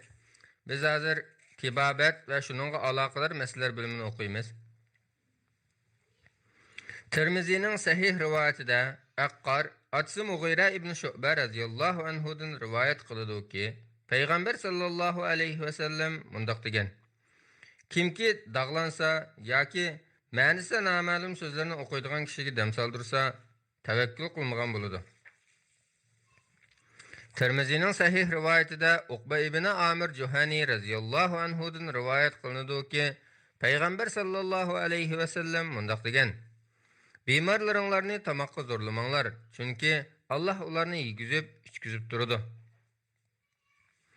İmam Buxariyning rivoyatida Aisha radhiyallohu anha mundaq deydi: Payg'ambar sallallohu alayhi va sallam kasal yotgan chig'ida og'ziga dori temitgan edik. Payg'ambar alayhissalom bizga temitmanglar deb ishorat qilavergan bo'lsa-mu, biz bu kasal odamning dorini yoqtirmaganligiga deb o'ylab, dorini temitaverdik. Payg'ambar alayhissalom o'shiga kelganda, "Men sizlarni dori temishdan to'smadimmi?" degan edi. Biz bu kasal odamning dorini yoqtirmaganligidandir deb o'ylagan edik dedik. Shuning bilan Payg'ambar alayhissalom Abbasdan boshqa uy ishga hammalining og'ziga ko'z oldimda dori temitilsin, chunki sizlar dori temitganda u yo'q edi dedi. Abu Davud'un sahih rivayetinde Usame ibn Şerik radıyallahu anhu Peygamber sallallahu aleyhi ve sellem'nin mundaq deganligini rivayet qiladi. Davolaninglar, chunki Alloh azza va jalla yaratgan har qanday kasallikning davosini birga yaratgan. Faqat bir kasallikka davo yaratmagan. U bo'lsa-mu qarilikdir.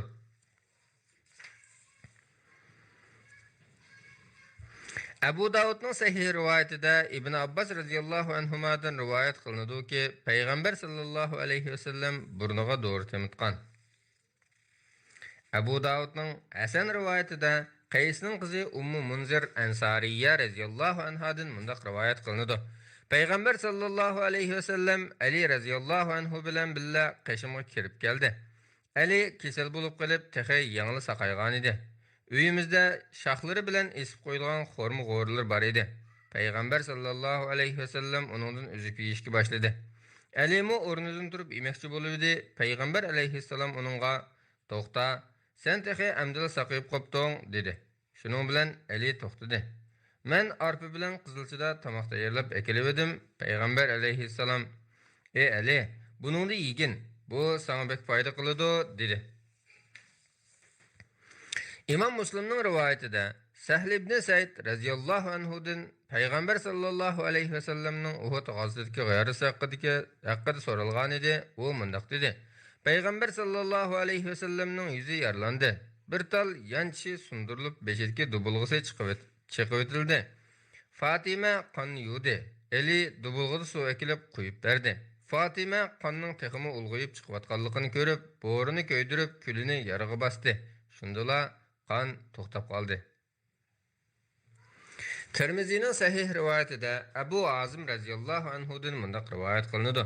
Kishilar Sahl ibn Saiddan Payg'ambar sallallohu alayhi vasallamning jarohati nima bilan davolangan deb so'ragan edi. Said: "Bu ishni mendan obdan bildigan odam qolmadi." Ali o'zining qalqiniga suv elib keldi. Fatima radhiyallohu anha Payg'ambar alayhissalomning yuzidagi qonni yuvdi. Andın boğradan azraq ilib köydürüp carahat üstük besip koydu, dedi. Abu Davud'un sahih rivayetinde Abu Hureyre radıyallahu anhu'dan Peygamber sallallahu aleyhi ve sellem'nin mundaq deganligi rivayet kılındı. Eğer sizlerning davolanish usulinglardan birarsida payda bar deb qaralsa, qon aldırışda payda bar. Abu Davud'un sahih rivayetinde Abu Kebşe Anmari radıyallahu anhu'dan rivayet kılındı ki Peygamber sallallahu aleyhi ve sellem beşidin ve iki taqının o'ttirisini qon aldıratdı ve mushundaq buzuqqanlarni aldırıp etken kişi kesel bulup qalgan chaqda boshqa narsalar bilan davolanmasa bo'ladi deydi.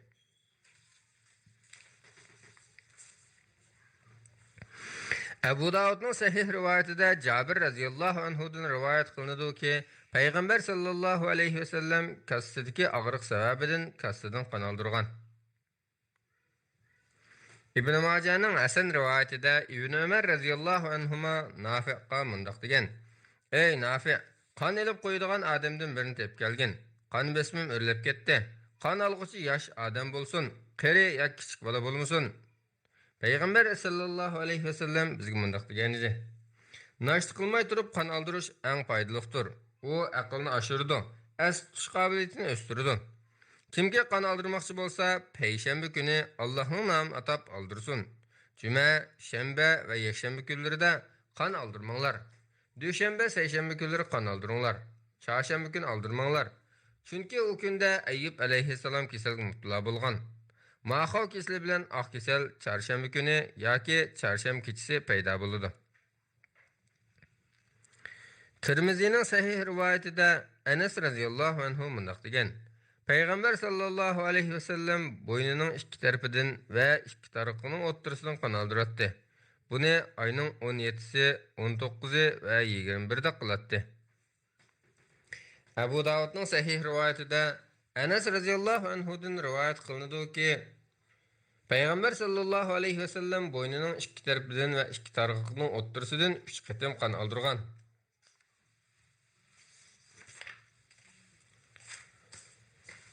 Tirmizining sahih rivayetinde İbn Abbas radıyallahu anhuma yana mundaq degan: Peygamber sallallahu aleyhi ve sellem mirojga ko'tarilganda qaysi bir farishta jamoatining yenidan o'tsa, ular qon aldırgan deb topilgan. Abu Davud'un sahih rivayetinde Enes radıyallahu anhu'dan rivayet kılındı ki Peygamber sallallahu aleyhi ve sellem mirojga ko'tarilganda qaysi bir farishta jamoatining yenidan o'tsa, ular qon aldırgan deb topilgan. Tirmizining sahih rivayetinde Tirmizining sahih rivoyatida yana mundaq degan: Qon oldirishga eng munosib kunlar oyning 17-si, 19-i va 21-idir.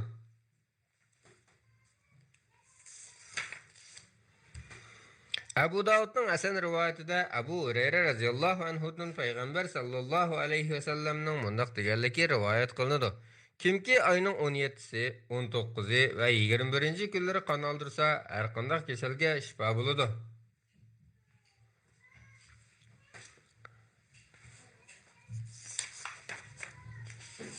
İmam Müslim'nin rivayetinde Asim İbni Ömer İbni Qatada mındaq degan: Jabir İbni Abdullah radhiyallohu anhuma uyimizga keldi. Bir kishi og'riq azobidan ingravatatdi. Jabir uningdan nima darding bor deb so'radi. U yaram meni bek bearam qilyotdi dedi. Jabir: Ey xizmatchi, qon olg'uchini chaqirib kelgan dedi. U kishi: Ey Abu Abdullah, qon olg'uchini chaqirib nima qilmoqchi deb so'radi. Jabir: Yarıga qan sho'rtitadigan yengini sanjib qo'ymoqchiman dedi. U kishi: Chivin qo'nsa yoki kiyim tiyib ketsa og'rib bek bearam qiladi dedi. Jabir u kishining bu ishni xohlamaydiganligini his qilib bundoq dedi: Men payg'ambar sallallohu alayhi vasallamning bundoq deganligini anglagan edim. Qon olg'uchining tig'i, asal yoki dag'mal sizlar uchun eng shifoliq narsalar. Lekin men boshqa dorilarni ishlatib boqmayla dag'lanishni yoqtirmayman. Şu vaqtda qon olg'ich kelib, yarini teshib qon oldi. Shuning bilan og'riq pasayib qoldi. Abu Davudning Hasan rivoyatida payg'ambar sallallohu alayhi vasallamning xizmatchisi Salma radhiyallohu anhadan rivoyat qilinadiki, payg'ambar sallallohu alayhi vasallam bosh og'riqidan shikoyat qilib kelganlarga qon oldirib o'tgan, put og'riqidan shikoyat qilib kelganlarga putingni xiyni qo'y deydi. Abu Davudning sahih rivoyatida Jabir ibn Abdullah radhiyallohu anhuma mundaq degan: Payg'ambar sallallohu alayhi vasallam Ubayga bir tevib avatgan edi. U tevib Ubayning bir tomirini kesdi. Tirmizining sahih rivoyatida Anas radhiyallohu anhu rivoyat qiladi-ki, Payg'ambar sallallohu alayhi vasallam Asad ibn Zurara radhiyallohu anhuni jismiga paydo qilgan bo'lib, Payg'ambar sallallohu alayhi vasallam Asad ibn Zurara radhiyallohu anhuni jismiga paydo bo'lib qolgan qizillik sababidan dog'lagan.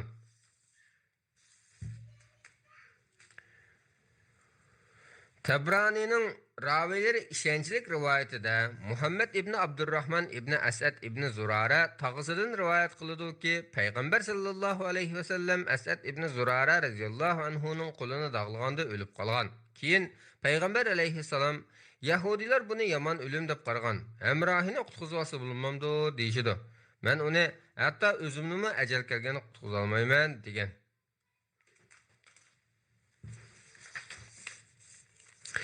İmam Buxoriyning rivoyatida Anas radhiyallohu anhu yana mundaq degan: Payg'ambar sallallohu alayhi vasallam hayot chig'ida ko'krak pardiyonligi sababidan dog'landim. Abu Talha, Anas ibn Nazir va Zayd ibn Sabitlar yanimda bo'lib, Abu Talha dog'lab qo'ygan edi.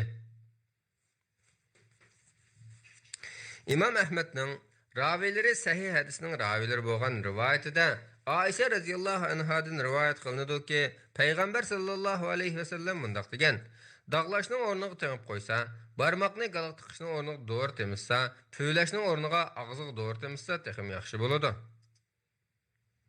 Tirmizining sahih rivoyatida Abu Said Xudri radhiyallohu anhu mundaq deydi: Bir odam payg'ambar alayhissalomning oldiga kelib, qarindishimning ish surib ketyapti dedi.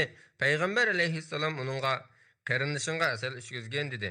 U odam qarindishiga asal ichkizgandan keyin payg'ambar alayhissalom yana qaytib kelib, Ey Rasulullah, qarindishimga asal bersam texim survatdi degan edi. Rasulullah uningga yana asal ichkizgan dedi. U qaytib kelib texim survatdi dedi. Payg'ambar alayhissalom Alloh rost aytgan, qarindishingning qo'rsqi yolg'on aytibdi, qarindishingga asal ichkizgan dedi. U qarindishiga yana asal ichkizdi, saqib ketdi.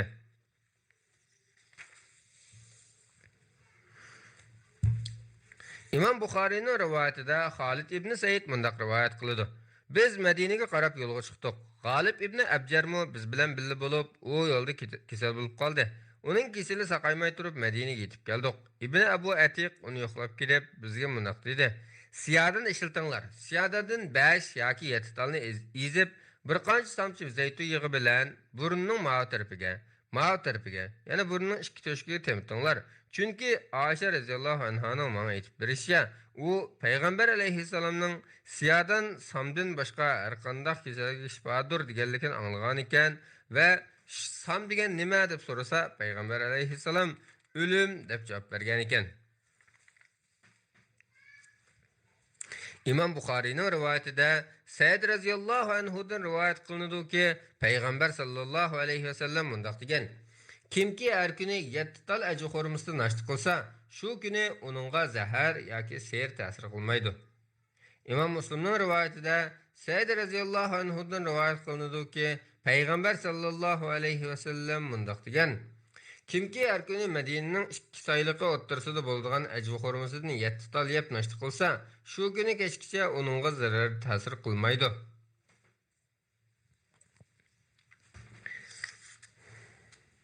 İmam Müslimning rivoyatida Oysha radhiyallohu anhadan rivoyat qilinadiki, payg'ambar sallallohu alayhi vasallam mundaq degan: Aliya, Madinaning ustun tarafdagi yezlarning ajri xurmasida shifo bor, yoki u sahar deyilgan tiryoqdir. Tiryoq zahar qaytirish roliga ega kuchli dori. İbn Majahning Hasan rivoyatida Suhayb radhiyallohu anhudan mundaq rivoyat qilinadi: men payg'ambar sallallohu alayhi vasallamning huzuriga kelsam, oldida non bilan xurma bor ekan. Payg'ambar alayhissalom yaqin o'ltirib yegan dedi. Men xurmadan yeyishga boshlagan edim. Payg'ambar alayhissalom ko'zing og'riq turib xurma yemsan dedi. Men og'zimning o tarafida chanayman degan edim. Payg'ambar sallallohu alayhi vasallam meyqada kulib qo'ydi. Tirmizining sahih rivoyatida Abu Hurayra radhiyallohu anhudan mundaq rivoyat qilinadi: payg'ambar sallallohu alayhi vasallamning sahobalaridan bir necha kishi gumbadak, mogo, yerning chechak kesildir degan edi. Payg'ambar alayhissalom gumbadak Alloh taolo rizq qilib bergan shirin narsalardan bo'lib, uning suyi ko'zga shifoliq, ajri xurmasi jannatdan bo'lib, u zahar qaytirdi dedi. Abu Hurayra radhiyallohu anhuning yana mundaq rivoyat qilinadi: 3 yoki 5 va yoki 7 tal xurma, 7 tal gumbadak, ya'ni mogoni siqib, suyini bir shishiga quyib, bir dedikimning ko'ziga tursam, ko'z og'riqi saqib ketgan edi. Tirmizining sahih rivoyatida payg'ambar sallallohu alayhi vasallamning xizmatchisi Salma radhiyallohu anhadan mundaq rivoyat qilinadi: payg'ambar sallallohu alayhi vasallamning yoki oilasidagi birasining putida yoki yara yoki jarohat bo'lib qolsalar, jarohatga xina qo'yishimni buyurdi. İmam Buxariyning rivoyatida Ummu Qays radhiyallohu anhadan mundaq rivoyat qilinadi: o'g'limning geli og'rib qolgan edi, barmoq bilan nuqib davolash usul davolatgandan keyin o'g'limni elib payg'ambar sallallohu alayhi vasallamning yoniga kirgan edim. Payg'ambar alayhissalom: qachongacha bolalarning geliq tomoq nuqisizlar? Sizlar uni mushu Uhud endi qusta bilan davolanglar. Uhud endi 7 tal og'riqqa, jumladan ko'krak pardiyallig'i davo bo'ladi. Gal og'riqqa burnidan, ko'krak pardiyallig'i og'izdan temtildi dedi. Suhri mundaq deydi: payg'ambar alayhissalom bizga 2ni bayon qilib 5ni bayon qilmadi. Tirmizining sahih rivoyatida Ibn Abbas radhiyallohu anhudan rivoyat qilinadiki, payg'ambar sallallohu alayhi vasallam mundaq degan: surma suringlar, sizlar suradigan narsalarning eng yaxshisi surmadir, chunki u ko'zni ro'shanlashtirib, kirpikni o'stiradi.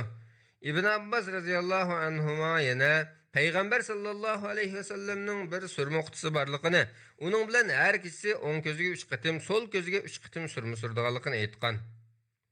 İmam Buxariyning rivoyatida Oysha radhiyallohu anhadan rivoyat qilinadiki, payg'ambar alayhissalom mundaq degan: tap kesili jahannamning taptidandir, uni suv bilan sovutinglar. İmam Buxariyning rivoyatida Ibn Umar radhiyallohu anhudan rivoyat qilinadiki, payg'ambar sallallohu alayhi vasallam mundaq degan: tap kesili jahannamning taptidandir, uni suv bilan sovutinglar. Nafi Abdullahning: ey Alloh, bizdan azobni ko'tarvat deb duo qilganligini rivoyat qilgan.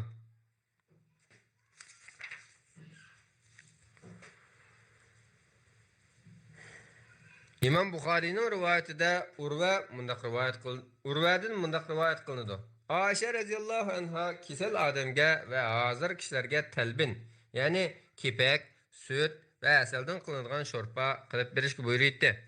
Ve mundaq deydi. Men Peygamber aleyhisselamның telbin kiselning yurkiga aram berip bazı gamlardan xalas kılıdı deganligini anlagan edim. İmam Buxariyning rivoyatida Urvadin yana mundaq rivoyat qilinadi. Ayşe radhiyallohu anha kisel adamga yoki hozir kishilarga telbin, ya'ni kipak, süt ve asaldan qilinadigan sho'rp qilib berishga buyurdi ve o lazzatsiz, lekin shifoliq taomdir deydi.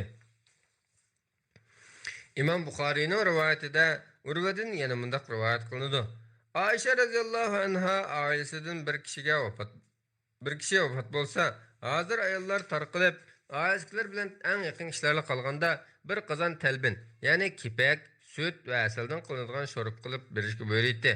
Ondan sarid non chilangan sho'rp qilib talbinni uning ustiga tugatdi. Ondan buningda yanglar men Payg'ambar alayhissalomning talbin kiselning yurkiga aram berib, ba'zi g'am qayg'ulardan xalos qiladi deganini anglagan edim, deydi.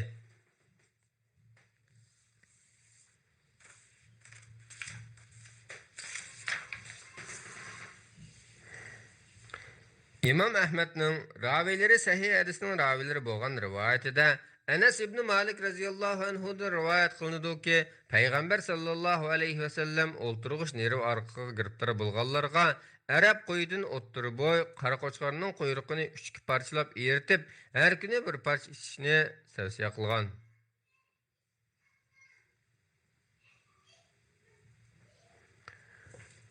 İmam Müslim'nin rivayetinde Tarık ibn Süveyd Ju'fi radhiyallahu anhu'dan mundaq rivayet kılındı. Men Peygamber sallallahu aleyhi ve sellem'den araq yasash haqqida so'ragan edim. Peygamber aleyhisselam meni o ishdan to'sdi. Men uni doğru qilish uchun yasayman dedim. Peygamber aleyhisselam u doğru emas, balki kasalning dil o'zidir dedi. Tirmizining sahih rivayetida Abu Hurayra radhiyallahu anhu rivayet qiladi ki Peygamber sallallahu aleyhi ve sellem meynet narsalardan doğru yasashni to'sgan. Tirmizi meynet narsadan iborat meynet ibarəsindən zəhər və şuna oxşaş narsalar ko'z tutilgan degan.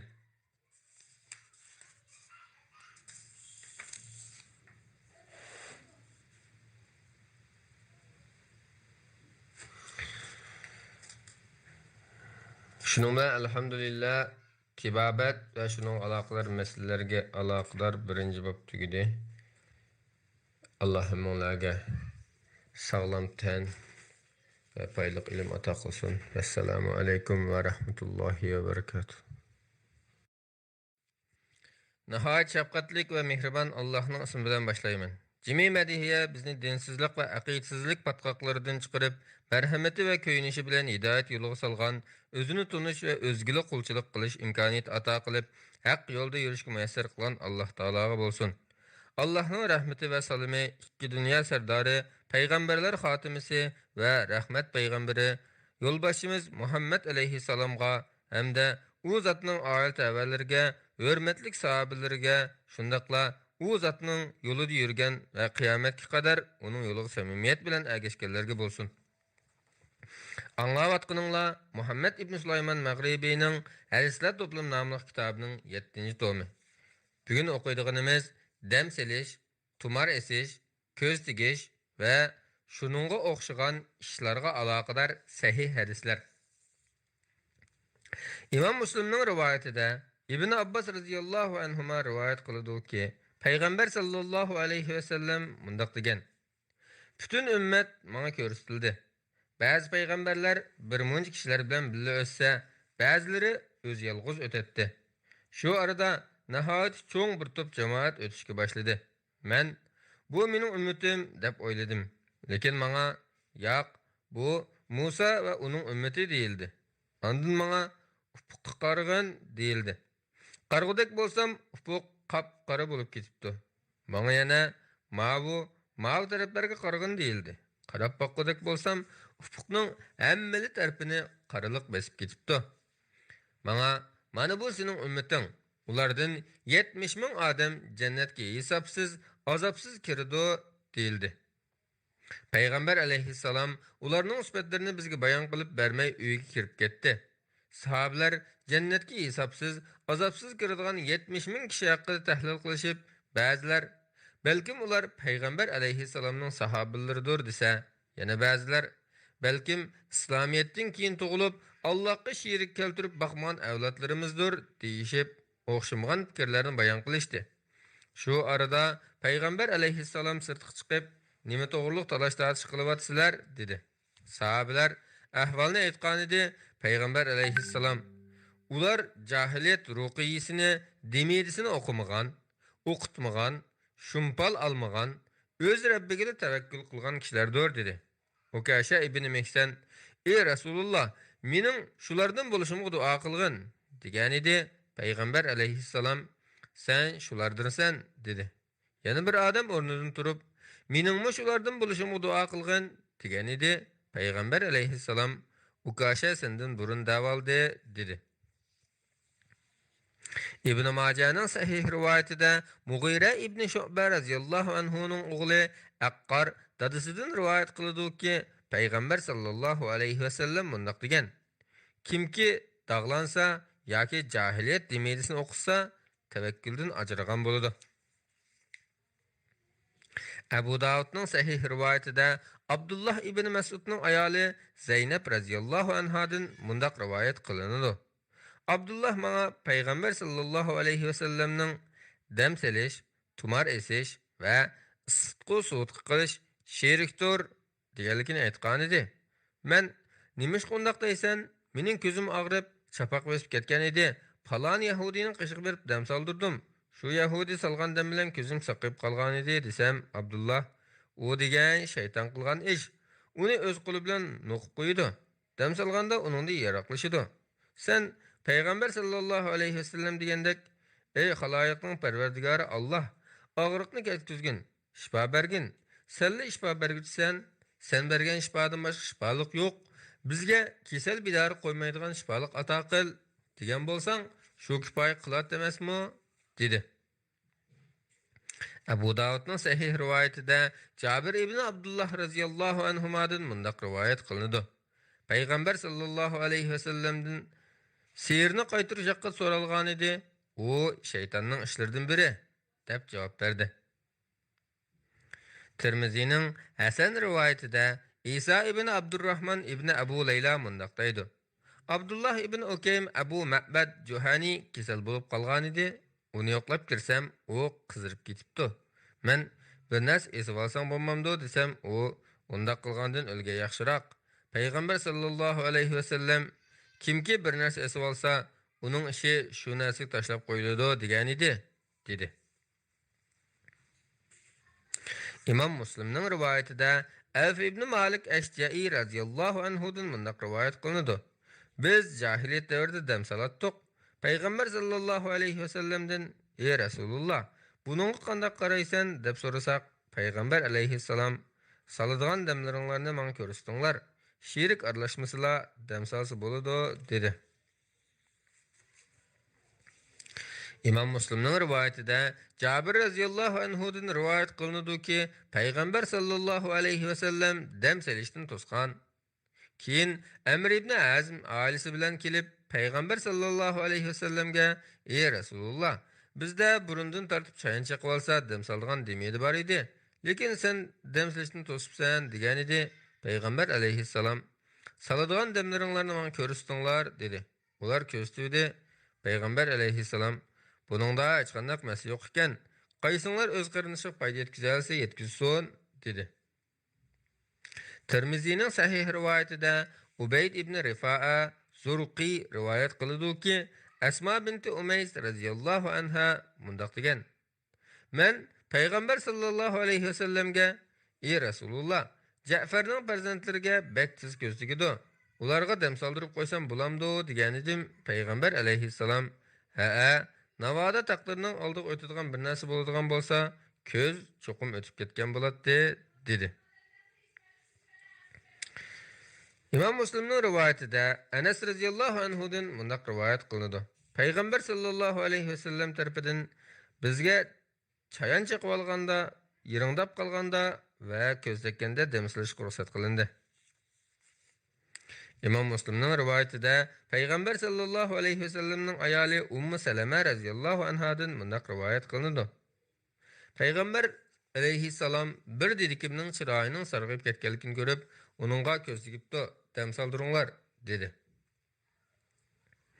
İmam Müslimning rivoyatida Oisha radhiyallohu anhadan mundaq rivoyat qilinadi. Biror kishi yiring, yara yoki shuningga o'xshash narsalardan bearam bo'lib, payg'ambar sallallohu alayhi vasallamning oldiga kelsa, payg'ambar alayhissalom ko'rsatkich barmoqini yerga tekkizib, ondan ko'rib, bismillah, ziminimizning to'pisi, ba'zilarimizning tukurki Rabbimizning ijozati bilan kasallarga shifo bo'ladi, deydi. İmam Buxariyning rivoyatida Oisha radhiyallohu anha rivoyat qiladi-ki, payg'ambar sallallohu alayhi vasallam ba'zi ayollarga: "Ey butun insonlarning parvardigori, kasallikni ko'tarib o'tgin, uning shifolik bergin. Sen shifolik berguchisan. Sening shifoyingdan boshqa shifo yo'q. Uningga kasal bidori qo'ymaydigan shifolik ato qil", deb o'ng qo'li bilan siylgan holda dam solibdi.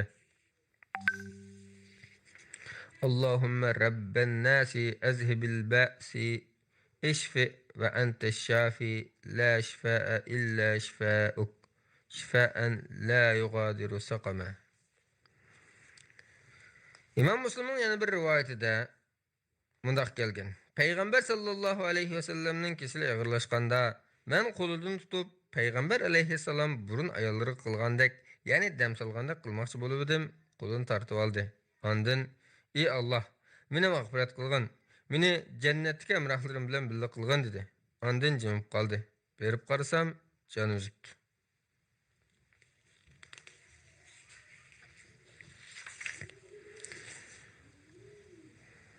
Tirmizining sahih rivoyatida Abu Said radhiyallohu anhu mundaq deydi: Payg'ambar sallallohu alayhi vasallam jinlardan va insonning ko'zidan panoh tilaydi. Falaq va Nas suralari nozil bo'lgandan keyin shu suralarni o'qib, boshqa duolarni o'qimaydigan bo'ldi. Tirmizining sahih rivoyatida Abu Said radhiyallohu anhudan mundaq rivoyat qilinadi: Jibril alayhissalom payg'ambar sallallohu alayhi vasallamning yoniga kelib: "Ey Muhammad, og'rib qoldingmi?" deb so'radi. Payg'ambar alayhissalom "A" degan edi. Jibril alayhissalom: "Allohning nomi bilan sana dam solaman. Sana azor beradigan har qanday narsadan, har qanday nafsning, hasadxo'rning ko'zining sharridan panoh tilab, Allohning nomi bilan dam solaman. Alloh sana shifolik bergay", deb dam silib qo'ydi. İmam Müslimning rivoyatida Osman ibn Abul As Saqafi radhiyallohu anhudan mundaq rivoyat qilinadi. Musulmon bo'lgandan tortib jismimda bir og'riq paydo bo'lgan edi. Bir kuni bu og'riqdan shikoyat qilib payg'ambar sallallohu alayhi vasallamning yoniga borgan edim. Menga mundaq degan: "Jismingdagi og'rigan joyga qo'lingni qo'yib turib, 3 qatim bismillah, 7 qatim Allohning o'zi va qudratiga sig'inib, dardini tortayotgan bu og'riqning sharridan panoh tilayman", degan dedi.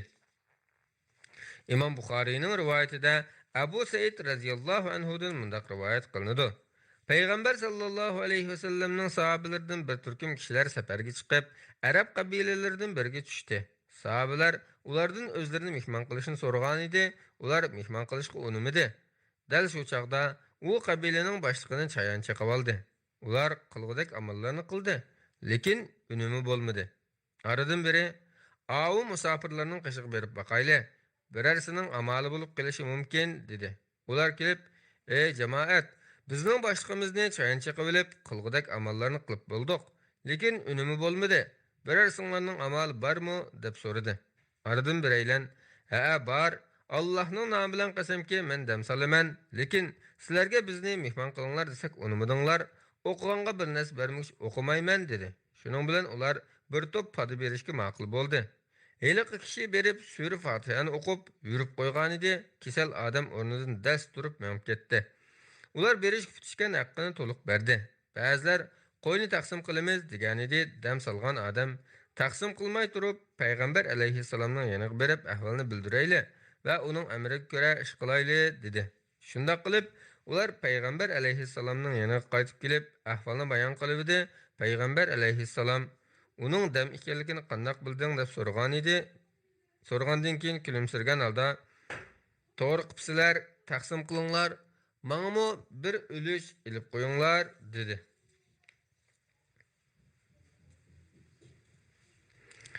Tabaranining sanadi hasan rivoyatida Ali radhiyallohu anhudan mundaq rivoyat qilinadi. Payg'ambar sallallohu alayhi vasallam namoz o'qiyotganda bir chayon chiqib oldi. Payg'ambar alayhissalom namozdan farigʼ bo'lganda Alloh chayonga la'nat qilsin, u namoz o'qiyotgan kishinimi boshqasini chiqaverdi dedi. Ondan suv bilan tuz akeldirib, sura kafirun, sura falaq va sura naslarni o'qigach, chayon chaqqan joyga surgiltirdi.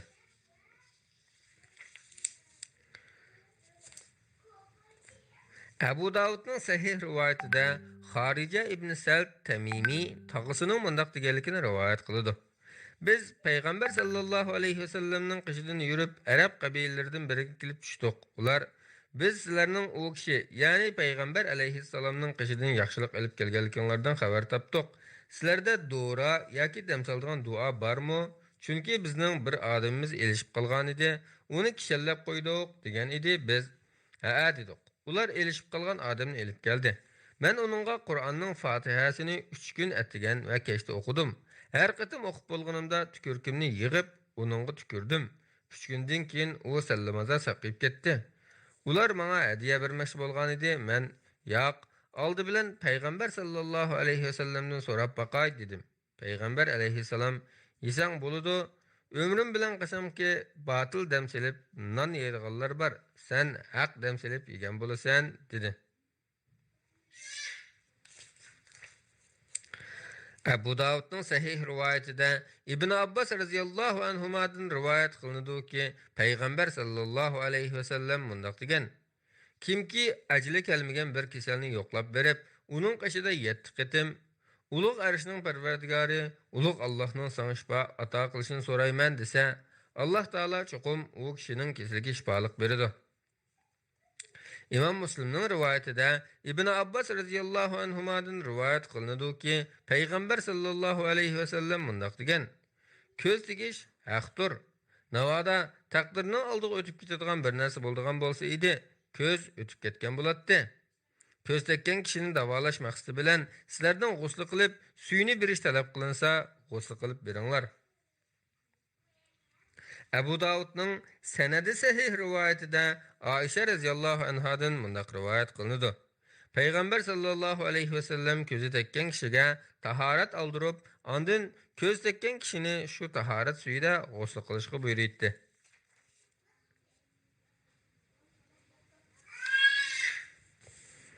İmam Buxorining rivayetinde Jabir radıyallahu anhu rivayet kıldı ki Peygamber sallallahu aleyhi ve sellem mundaq degan: Qarang'u tushganda ballariңlarni sirtib qo'yatmanglar, chunki shaytonlar shu shoqib tarqiladi. Xubtandan 1 soat o'tgandan keyin ularni o'zmayli qo'yib bersanglar bo'ladi. Ishikni bismillah deb taqanglar.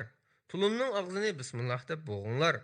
Yemek-ichmak qachillarining og'zini nimali bo'lmasin bir narsa bilan bismillah deb yopib qo'yinglar. Chiroqni bismillah deb o'chiringlar. İmam Buxoriydagi yana bir rivoyatda yemek-ichmaklaringlarning ustini yopinglar deyilgan. İmam Müslim'deki yana bir rivayette qachillaringlarning ustini yopinglar, tulumlaringlarning og'zini chiginglar, ishiklaringlarni taqanglar, chiroqlaringlarni o'chiringlar, chunki shayton tulumning og'zini yesholmaydi, ishikni ocholmaydi, qachining og'zini ocholmaydi deyilgan. İmam Müslim'ning rivayetida Abu Hurayra radıyallahu anhu rivayet qiladi ki Peygamber sallallahu aleyhi ve sellem mundaq degan: Xo'rozning chillig'ini anglag'ininglarda Allohning fazlidan tilanglar. Eshak angragan chaqda shaytonning sharridan panoh tilanglar. Chunki eshak shaytonni ko'rganda angraydi. Abu Davudning sahih rivoyatida Jabir radıyallahu anhu rivayet qiladi ki Peygamber sallallahu aleyhi ve sellem mundaq degan: Kechida itlarning qavg'onligini, eshaklarning angraganligini anglag'ininglarda Allohdan panohlik tilanglar.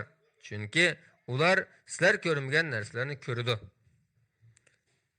Allah hammalarga foydali ilm ato qilsin, tininglarni salomat qilsin. Assalomu alaykum va rahmatullohi va barakatuh. Nihoyat shafqatli va mehribon Allohning ismi bilan boshlayman. Cimi mediya bizni dinsizlik va aqidasizlik patqoqlaridan chiqarib, marhamati va ko'yinishi bilan hidoyat yo'liga solgan, o'zini tonish va o'zgalarga qulchilik qilish imkoniyatini ato qilib, haq yo'lida yurishga muyassar qilgan Alloh taologa bo'lsin. Allah'ın rahmeti ve salimi iki dünya serdari, peygamberler hatimesi ve rahmet peygamberi bolgan yolbaşımız Muhammed sallallahu aleyhi ve sellemge hem de o zatның aile təbələrgə, hürmetlik sahabilərgə, şundaqla o zatның yolida yürgen ve kıyametki kadar onun yoluga samimiyet bilen ergeşkenlerge bolsun. Aziz qarindaşlar, anlavatqınыңla Muhammed ibn Süleyman Magribi'nin Hadisler Toplumu namlı kitabının 7. tomu. Bugün okuyduğumuz yaxşı ve yaman pal eliş, şumluq his qilish, yuqumlanishdan qo'rqish. Abu Davudning sahih rivoyatida Burayda radhiyallohu anhudan mundaq rivoyat qilinadi. Payg'ambar sallallohu alayhi va sallam hech qanday narsadan yaman pal olmaydi. Biror kishini vazifaga avatmoqchi bo'lsa, uning ismini so'raydi. İsmini yoqtirsa xushal bo'ladi. Xushallıqı muborak yuzda aks etadi. Agar uning ismini yoqtirmasa, yoqtirmaganligimi chiroyida ma'lum bo'ladi. Biror yurtga yetib borganida u yurtning nomini so'raydi. Nomini yoqtirsa xushal bo'ladi va xushallıqı yuzda aks etadi. Agar yurtning nomi qulqqa yoqmasa, yoqtirmaganligimi chiroyida ma'lum bo'ladi.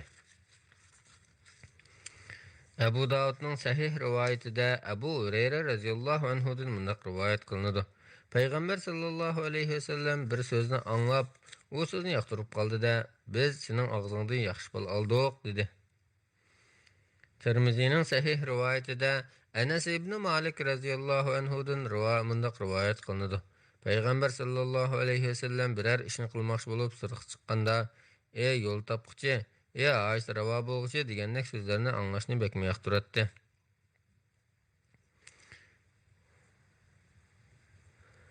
Abu Davudning sahih rivoyatida Abdullah ibn Mas'ud radhiyallohu anhu rivoyat qiladi-ki, Payg'ambar sallallohu alayhi va sallam mundaq degan: "Yomon pal elish shirikdir, yomon pal elish shirikdir, yomon pal elish shirikdir. Har qanday birimizning ko'ngliga mushundaq bo'lmur ishlar kelib qolishi mumkin, lekin Alloh taolo buni tavakkul qilishimiz bilan ketkizib o'tadi."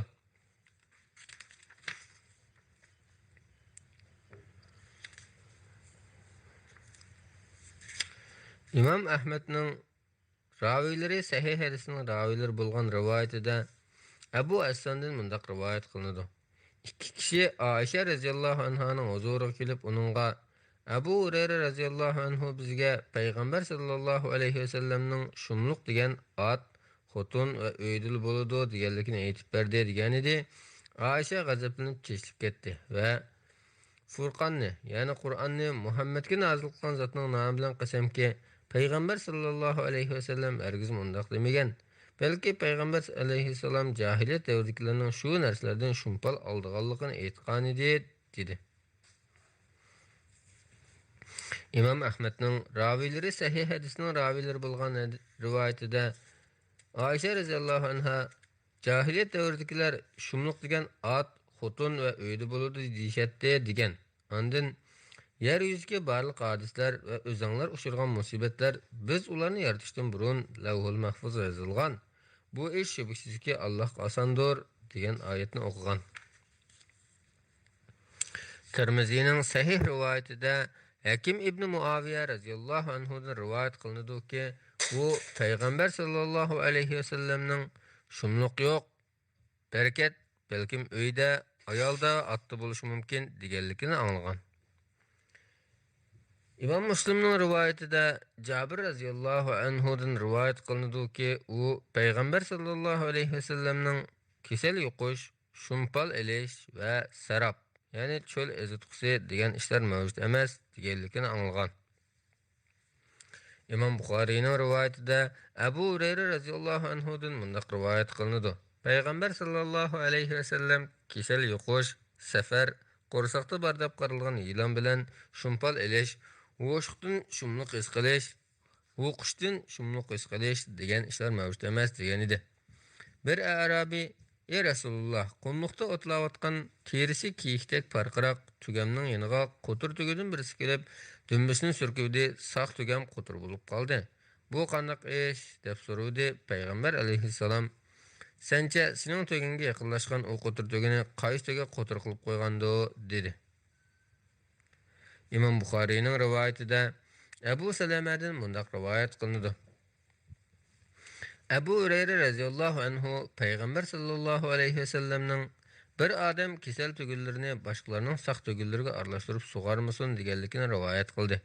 Bu hadisning mazmuni oldin qadis gizit kelib qolg'achqa sen kesel yo'q degan ish mavjud emas deganini so'zlab bermaganmiding desak, u ochiqlab bir nimalarni deb ketdi.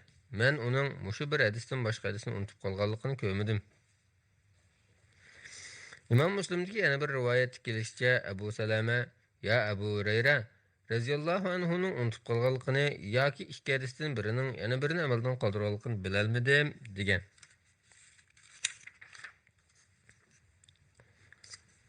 Abu Davud'ның Hasan rivayetinde Enes ibn Malik radıyallahu anhu'dan mundaq rivayet kılındı. Bir kişi Peygamber sallallahu aleyhi ve sellem'ge "Ey Resulullah, burunqi öyde turvatqanımızda can sanımız köp, melimiz jiq edi. Başqa bir öy köçkenden keyin can sanımızmı, mallarımızmı azlab ketdi" degan edi. Peygamber aleyhisselam onunğa "Yaqtirilmagan o öyni şu peti taşlayıp ötinglar" dedi.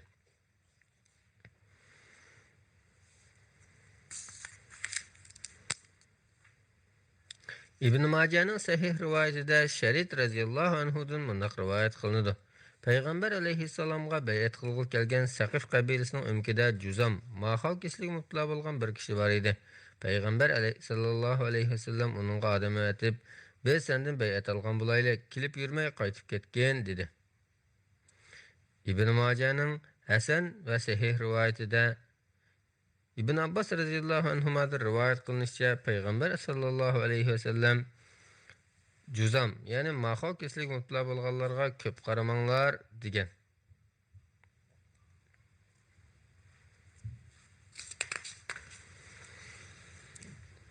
Allohim onlara payliq ilm ato qilsin. Vassalamu alaykum va rahmatullohi va barakatuh. Bismillahirrahmanirrahim. Anglayotganlar Muhammad ibn Sulaymon Mag'ribiyning Hadislar to'plami nomli kitobining 7-tomi. Hozir o'qiydiganimiz yulduzlar, sehr ve kahillik. İmam Müslim'nin rivayetinde Zeyd ibn Halid Cühani radıyallahu anhu'dan mundaq rivayet kılındı. Peygamber sallallahu aleyhi ve sellem Hudeybiye'de keçiçi yaqqan yağmurdan keyin imam bulup bomdod namazını okudu. Namazdan farıq bo'lgandan keyin biz tarafga burilib, Rabbinglarning nima deganligini bilamsizlar deb so'radi. Jamoat Allah ve onun Resulü obdan biladi degan edi. Peygamber aleyhisselam mundaq dedi. Rabbinglar bandalarimning ba'zisi menga ishongan, ba'zisi mendan tangan holda tang'atqizdi. Allah'ның fazli ve merhameti bilen yağmur yağdı deganlar menga ishongan ve yulduzlarni inkar qilganlar. Palani ve Pokoni yulduz chiqqanlikdan yağmur yağdı deganlar bo'lsa, meni inkar qilib, yulduzlarga ishonganlardir dedi. Nasai'nin sahih rivayetinde Ebu Hureyre radıyallahu anhu'dan rivayet kılındı ki Peygamber sallallahu aleyhi ve sellem mundaq degan. Allah azze ve celle mundaq dedi. Qandaqlı bir nimet ata qılsam, bandalarimning bir qismi o nimetdan tinib, bu nimet yulduz sababidan berildi deyişidir. Buxari muallaq rivayet qılan hadisda Qatada Allah Taala'nın en yakın asmanni çıraklar, yani yoruq yulduzlar bilan bezidik ve ularni farishtalarning so'zlarini o'g'irliqchi tingshashga uringan shaytonlarni atadigan narsa qildik. Yani shaytonlar yulduzlardan chiqqan sho'li bilan etiladi. Shaytonlarga oxiratda do'zax azobini tayyorladik degan oyat haqida mundaq degan. Allah yulduzlarni uchish uchun yaratgan. Birincisi, uni osmonga zinnat qilgan. İkincisi, farishtalarning so'zini o'g'irliqchi tingshashga uringan shaytonlarni yo'qotadigan qurol qilgan. Üçüncüsü, kechisi safar qilguvchilarning yulduzlarni belgi qilish orqali yo'l tepib minishini osonlashtirib bergan. Kimki yulduzlarni buningdan boshqa tushunsa, cho'qim xatolashgan, o'z nasibasini zoya qilgan, bilmaydigan narsani biladigandek bo'lib olgan bo'ladi.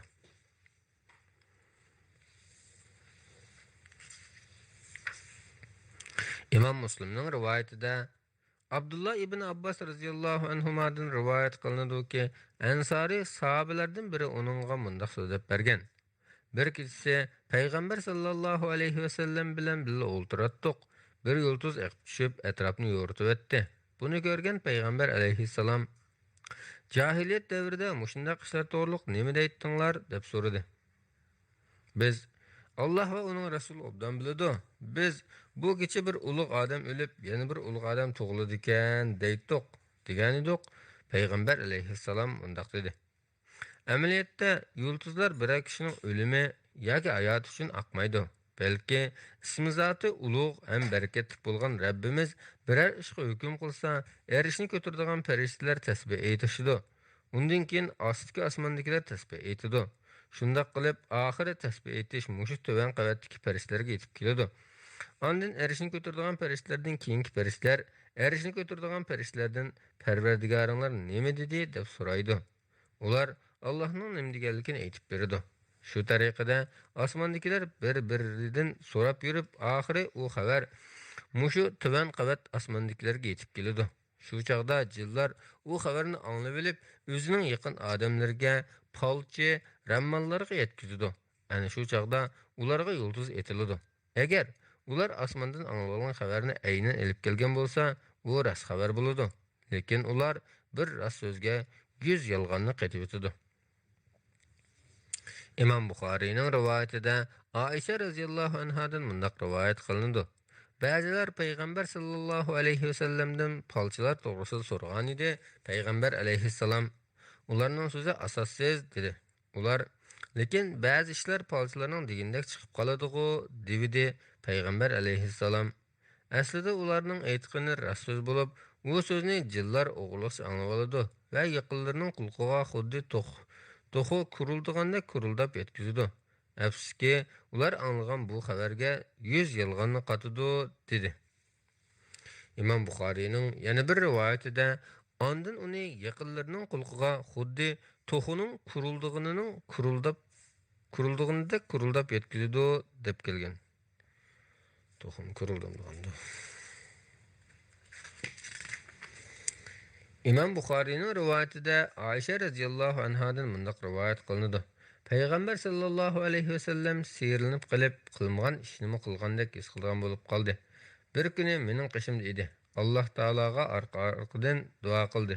Ondan menga "Tuydingmi? Alloh tilagan narsam to'g'riliq ma'lumot berdi" dedi. Men "Ey Rasululloh, nima to'g'riliq?" deb so'ragan edim. Payg'ambar alayhissalom mundaq dedi. Yanımga ikki kishi keldi. Biri bosh tarafimda, yana biri oyoq tarafimda o'ltirib, bir-biriga mundaq deyishdi. Bu odamga nima bo'pti? Sehrlanibdi. Kim sehrlabdi? Bani Zurayq qabilasidan Lubayd ibn Asam ismli bir Yahudi. Nima bilan sehrlabdi?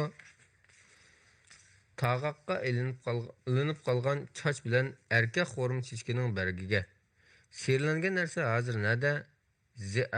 Zi'arvan quduqida. Aisha radhiyallohu anha so'zini davomlashtirib mundaq degan. Payg'ambar sallallohu alayhi vasallam bir qancha sahabasi bilan u quduqning yoniga bordi. Qarasa, quduqning atrofida xo'rimliq daraxtlar bor ekan. Ondan yanimga qaytib kelib, u quduqning suvi xuddi xina chilgandek bo'lib ketibdi. Xo'rim daraxtlarimi xuddi alvoslarning kallasiga o'xshayotgan dedi. Men sehrni quduqdan eliyotgan bo'lsang-chi desam, kerak yo'q, chunki Alloh menga shifolik berdi. U narsaning xalqqa zarar berib qo'yishini andish qildim dedi. Ondan u quduq to'pi bilan tindirib o'tildi. İmam Buxariyning rivoyatida mundaq kelgan. Payg'ambar sallallohu alayhi vasallam sehrlangan bo'lg'achqa ayollarga yaqinlashmasimi, yaqinlashdim deb o'ylaydigan bo'lib qoldi. Bu hadisda yana mundaq kelgan. U sehrgar Bani Zurayq qabilasilik bir munofiq bo'lib, Yahudilarning ittifoqdoshi edi. Nasaining sanadi sahih rivoyatida Zayd ibn Arqam radhiyallohu anhudan mundaq rivoyat qilinadi. Payg'ambar sallallohu alayhi vasallam bir Yahudi tarafidan sehrlanib og'rib qoldi. Bir necha kundan keyin Jibril alayhissalom kelib, Yahudilardan birisini sehrlab, tugunchini palon quduqqa ko'mib qo'ydi dedi. Shuning bilan Payg'ambar sallallohu alayhi vasallam odam avatib u tugunchini chiqarg'izdi. Tuguncha yeshilivdi. Payg'ambar alayhissalom darhol saqib o'rnidan turib ketdi. Lekin Payg'ambar alayhissalom bu ishni u Yahudining yuziga solmadi. Hatto chiroy ifodasini o'zgartmadi. Allohning tavfiqi bilan tibobat va shuning aloqalar masalalar bo'limiga aloqalar sahih hadislar tugidi. Alloh xolis ayatidan boshlab taqdir bo'limini o'qiymiz. Alloh hammalarga foydali ilm ato qilsin.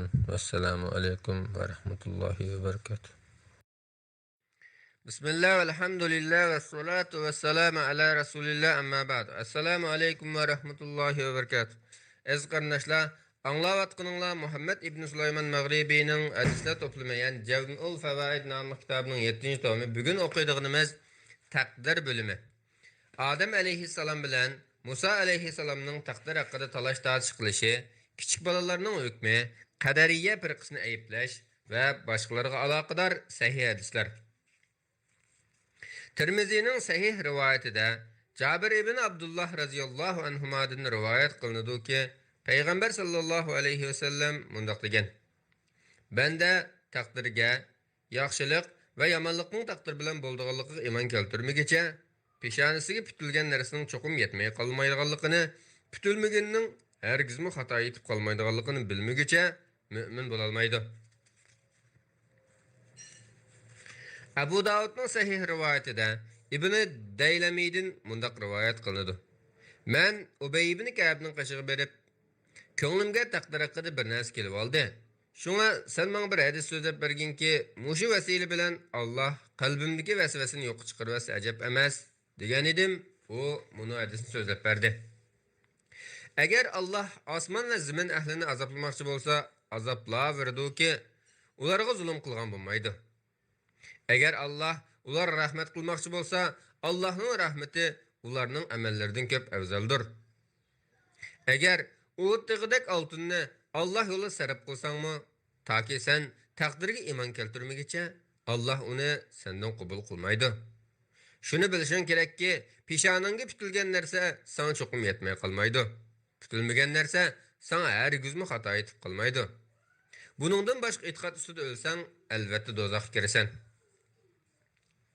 Keyin men Abdullah ibn Mas'udning qishig'i borgan edim. Umi o'xshash hadisni so'zlab berdi. Ondan Huzayfa ibn Yamaniyning qishig'i borgan edim. Umi mush hadisni so'zlab berdi.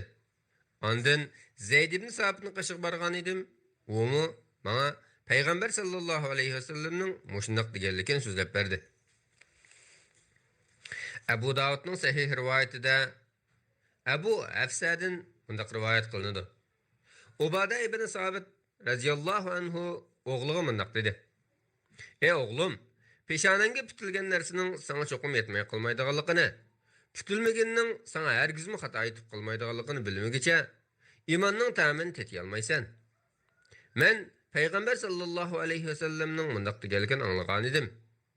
Alloh dastlab qilib qalamni yaratdi. Ondan uningga yozg'in dedi.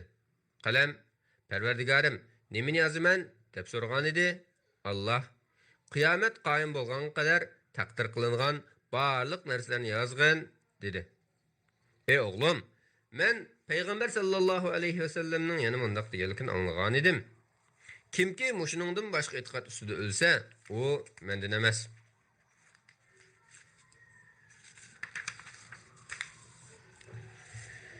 Tirmizining sahih rivoyatida Abdulvahid ibn Sulaymiydan mundaq rivoyat qilinadi: "Men Makkaga kelib, Ata ibn Abu Rabah bilan ko'rishdim va uningga: 'Ey Ata, basraliklar taqdirni inkor qiladi ekan' dedim. U: 'Ey o'g'lim, Qur'on o'qimsan?' deb so'radi. Men: 'Ha' dedim. U: 'Sura Zuhrufni o'qigin' dedi. Men: 'Amin. Ro'shan kitob bilan qasamki, sizlarni uning ma'nosini tushunsin deb biz uni haqiqatan arabcha Qur'on qildik. Haqiqatan u Lavhul Mahfuzda bizning dargohimizda muqimlashgan yuqori martabalik hikmatli kitobdir" degan oyatlarni o'qidim. U: "Lavhul Mahfuzning nima ekanligini bilamsan?" dedi. Men: "Alloh va uning payg'ambari bilguchidir" dedim. U shundoq bir kitobki, Alloh uningga osmon va zaminni yaratishdan burun Firavun do'zax ahlidir deb yozib etgan. Uning yana Abu Lahabning ikki qo'li qurib ketsin, amalda qurib ketdi deb yozilgan dedi. Ata ibn Abu Rabah Abdulvahid ibn Sulaymga yana bundanlarni so'zlab berdi: "Men Payg'ambar sallallohu alayhi vasallamning sahabisi Ubada ibn Samit radhiyallohu anhuning o'g'li Valid ibn Ubada bilan uchrashib, uningdan: 'Atang o'lish oldida sana nimalarni vasiyat qoldirgan edi?' deb so'ragan edim. Umi taqdir haqida yuqorqidek so'zlarni qildi." Tirmizining Hasan rivoyatida Abdullah ibn Amr radhiyallohu anhumadan mundaq rivoyat qilinadi. Bir kuni payg'ambar sallallohu alayhi vasallam bizning qishimizga chiqib keldi. Qo'lida ikki kitob bor edi. Bizdan bu ikkisining nima kitob ekanligini bilamsizlar dedi. Biz ey Allohning payg'ambari bilmaymiz. Lekin sen bizga uni aytib bersang undan bilamiz dedik. U o'ng qo'lidagi kitobni ko'rsatib turib, bu olimlarning parvardigoridan kelgan kitobdir. Uningda jannat ahlining ismlari, ularning ota-bobolarining va qabilalarining ismlari bor. Uningda eng oxirgi odamgacha hammasi umumiy yozilgan bo'lib, ular ziyoda qilinmaydi, kam qilinmaydi, menga shunday qiladi dedi. Ondan sol qo'lidagi kitobni ko'tarib turib, bu mu olimlarning parvardigoridan kelgan kitobdir. Uningda do'zax ahlining ismlari, ularning ota-bobolarining va qabilalarining ismlari bor. Uningda eng oxirgi odamgacha hammasi umumiy yozilgan bo'lib, ular ziyoda qilinmaydi, kam qilinmaydi, menga shunday qiladi dedi. Buni anglagan sahobalar, ey Allohning rasuli, agar ish haqiqatan shunday bitilib bo'lgan bo'lsa, nima amal qilamiz deb so'ragan edi. Payg'ambar sallallohu alayhi vasallam, sizlar to'g'ri ish qilinglar va o'ttirhol yo'l yuringlar. Shak shubhisizki, jannat ahli bo'lgan kishi ilgari qanday amal qilishidan qat'iy nazar umrini jannat ahlining amali bilan oxirlashtiradi. Do'zax ahli bo'lgan kishi mo ilgari qanday amal qilishidan qat'iy nazar umrini do'zax ahlining amali bilan oxirlashtiradi dedi. Ondan u qo'lidagi ikki kitobni qo'yib, Parvardigoringlar bandalarning ishlarini bekitib bo'ldi. Bir qism insonlar jannatga, yana bir qism insonlar do'zaxga kiradi dedi.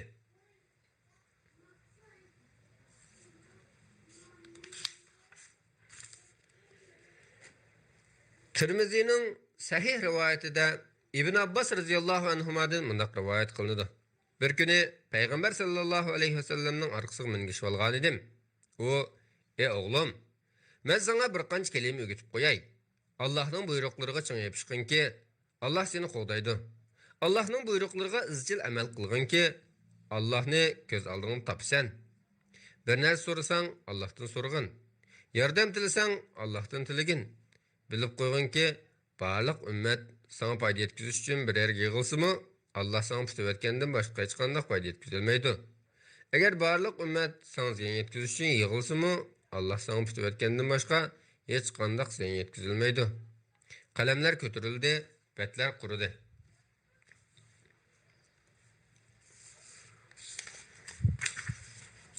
İmam Müslimning rivoyatida Abu Asvad Dilidin mundaq rivoyat qilinadi. İmran ibn Hüseyin radhiyallohu anhu mendan aytib baqqancha, bugungi kunda insonlar tirishib qilayotgan ishlar va amallar alburun ularga taqdir qilinib, al-mustaqilli bekitilib bo'lgan ishlarmi yoki ularning payg'ambarlar elib kelgan dalil faktlarga qarata ular kelgusida vujudga chiqaradigan va bu orqali o'zlari uchun hujjat turg'izadigan ishlarmi deb so'radi. Men bu ularga alburun taqdir qilinib, al-mustaqilli bekitilib bo'lgan ishlar dedim. Undaqda bu ularga zulm qilganlik emasmi dedi. Men uning so'zidan qattiq cho'chib, qo'rqib ketdim va barliq shay'i Allohning maxluqotidir va uning igdorchiligidir. Alloh qilgan ishidan so'roq tortilmaydi.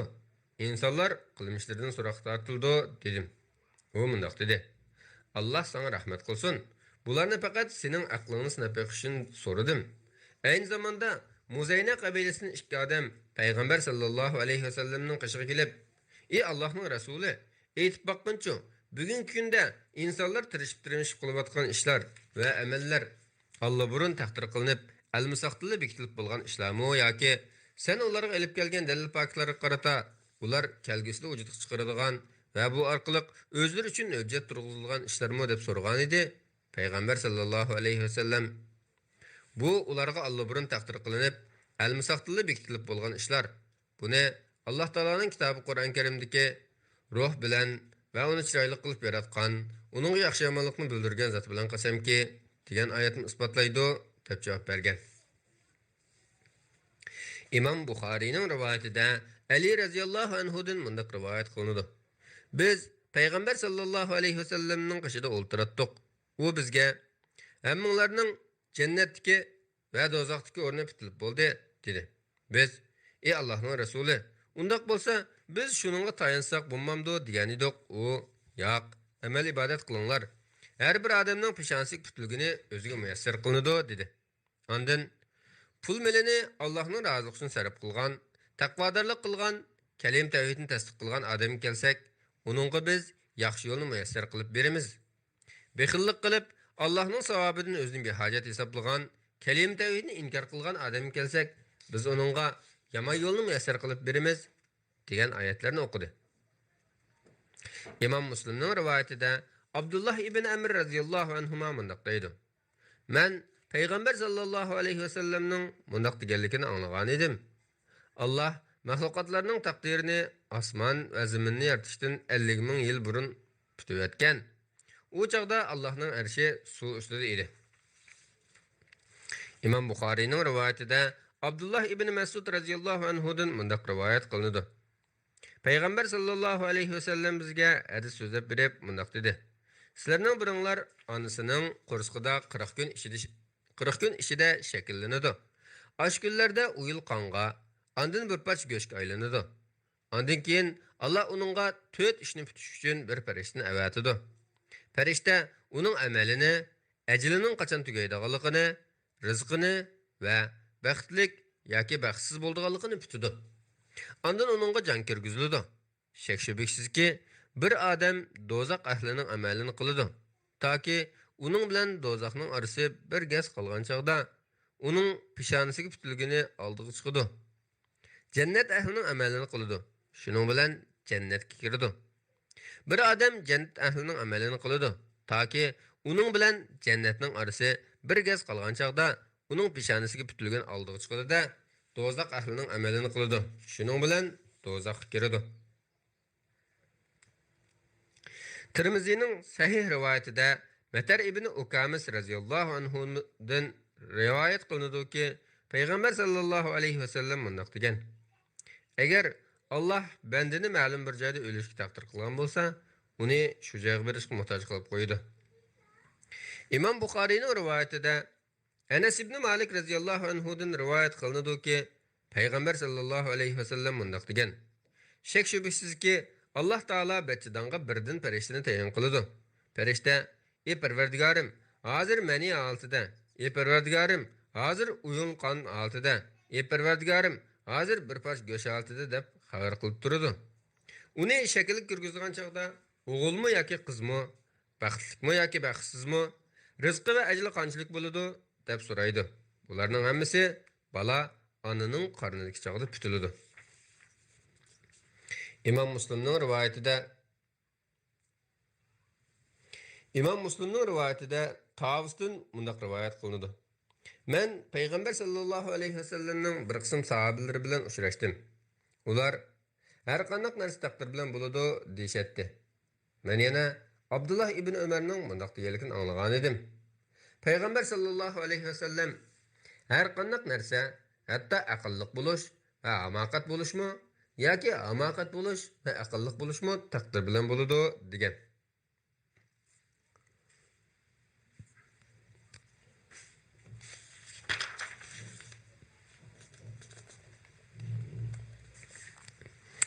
İbn Majahning sahih rivoyatida Abu Musa Ash'ari radhiyallohu anhudan rivoyat qilinadiki, Payg'ambar sallallohu alayhi va sallam mundaq degan: Yurak xuddi shamol uyan bu yoqqa ushirtib turadigan payga o'xshaydi.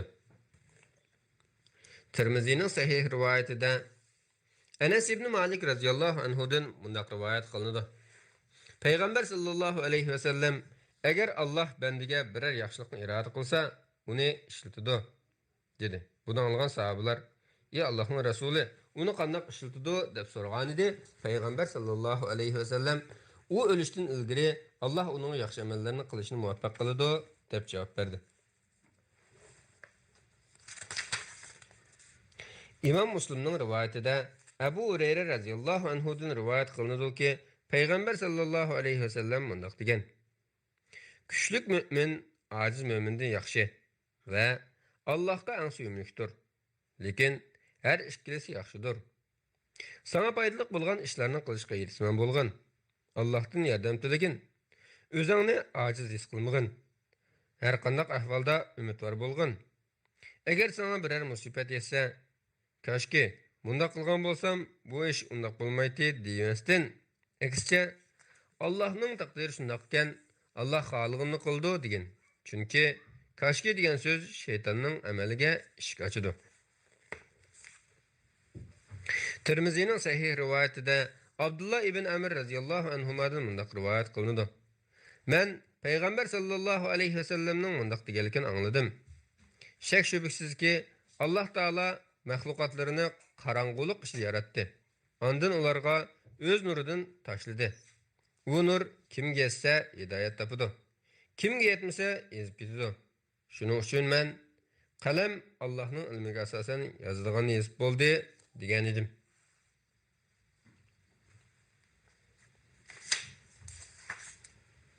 İmam Müslim'nin rivayetinde müminlerinin anısı Ayşe radhiyallohu anhadan mundaq rivoyat qilinadi. Bir kichik bola o'lib ketganda men u nima degan baxtlikka, u jannat qushlaridan biri bo'ladi dedim. Buni anglagan payg'ambar sallallohu alayhi vasallam Allohning hem jannatni hem do'zaxni yaratganligini bilmamsan? Alloh uningmi bir muncha ishlarni, buningmi bir muncha ishlarni yaratdi dedi. Abu Davud'ның sanadi sahih rivayetida Ayşe radhiyallohu anhadan mundaq rivoyat qilinadi. Men payg'ambar sallallohu alayhi vasallamdan: "Ey Allohning rasuli, müminlarning o'lib ketgan farzandlari qandoq bo'ladi?" deb so'ragan edim. Ular otalari bilan birga bo'ladi dedi. Men: "Ey Allohning rasuli, amal qilmasimi shunoq bo'lamdi?" deb so'rsam, Alloh ularning nima ish qilganligini obdan biladi dedi. Men: "Ey Allohning rasuli, mushriklarning farzandlari-chi?" deb so'ragan edim. Ularmi otalari bilan birga bo'ladi dedi. Men: "Amal qilmasam shunoq bo'lamdi" desam, Alloh ularning nima ish qilganligini obdan biladi dedi. İmam Buxoriyning rivoyatida Ibn Abbas radhiyallohu anhuma mundaq deydi. Payg'ambar sallallohu alayhi vasallam mushriklarning o'lib ketgan farzandlarining qandoq bo'lganligi haqida so'ralganda mundaq javob bergan: "Ularni yaratgan Alloh ularning nima ish qilganligini obdan biladi."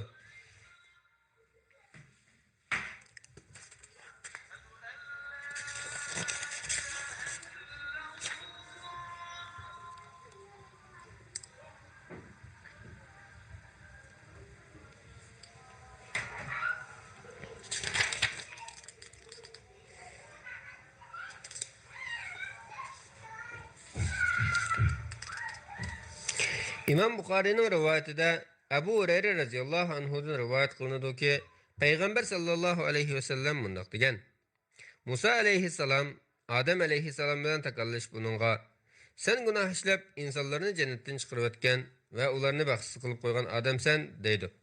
Adam alayhissalom: "Ey Musa, Alloh insonlar ichidan seni payg'ambarlik tanlash va o'zi bevosita so'zlash bilan sharaflantirdi. Halbuki Allah meni yaratishdan ilgari bitib o'tgan yoki Allah meni yaratishdan ilgari taqdir qilayotgan bir ish uchun meni ayblamsan" deydi. Shunday qilib, Adam alayhissalom gapda Musa alayhissalomni yengib qo'ydi. İmam Müslimning rivoyatida bundaq deyiladi: Musa alayhissalom: "Sen Allah o'z qo'li bilan yaratgan, ondan o'z ruhidan püylagan, ondan farishtalarni sajda qildirgan, ondan jannatga yerlashtirgan odamsan. Ammo sen xatolikning tufayli insonlarni yer yuziga tushiribding" deydi. Adam alayhissalom: "Sen Alloh payg'ambarlikka va o'zi bilan bevosita so'zlashga tanlagan, har qanday narsa ro'shan yozilgan taxtlar berilgan, Alloh senga yaqin kelib pichirlagan Musasan. Seningcha Alloh Tavratni men yaratilishdan qancha yil ilgari yozgandi" deydi. Musa alayhissalom 40 yil burun deb javob berdi. Adam alayhissalom uningda Adam Parvardigori xiloflik qilib ezib ketdi deb yozilganligini uchratdingmi deb so'raydi. Musa alayhissalom ha deydi. Adam alayhissalom: "Undaqda Alloh meni yaratishdan 40 yil ilgari yozayotgan amalni qilganligim uchun meni ayblamsan" deydi. Shunda qilib Adam alayhissalom Musa alayhissalomni yengib oldi. Abu Davudning Hasan rivoyatida Umar ibn Xattob radhiyallohu anhudan rivoyat qilinadi ki, Payg'ambar sallallohu alayhi vasallam mundaq degan: Musa alayhissalom: "Ey Parvardigorim, bizni va o'zini jannatdan chiqarib o'tgan shu odamni bizga ko'rsatsang" deydi. Alloh uningga Hazrat Odamni ko'rsatganda u: "Sen bizning otimiz Odam shumi?" deydi. Odam alayhissalom: "Ha" deydi. U: "Alloh o'z ruhidan püylagan, barliq şeylerning ismini o'rgatgan, farishtalarni sajda qilishga buyurgan, ondan farishtalar sajda qilgan odam sen shumi deydi. Odam alayhissalom ha deydi. U undaq bo'lsa bizni va o'zingni jannatdan chiqarishingga nima sababchi bo'ldi deydi. Odam alayhissalom uningdan sen kim bo'lasan deb so'raydi. U men Musa bo'laman deydi. Odam alayhissalom İsrail avlodining Alloh bevos gap qilgan payg'ambar sen shumi deydi. Davomi yuqorqi hadisga o'xshash. Shuning bilan Odam alayhissalom Musa alayhissalomni yengib qo'ydi.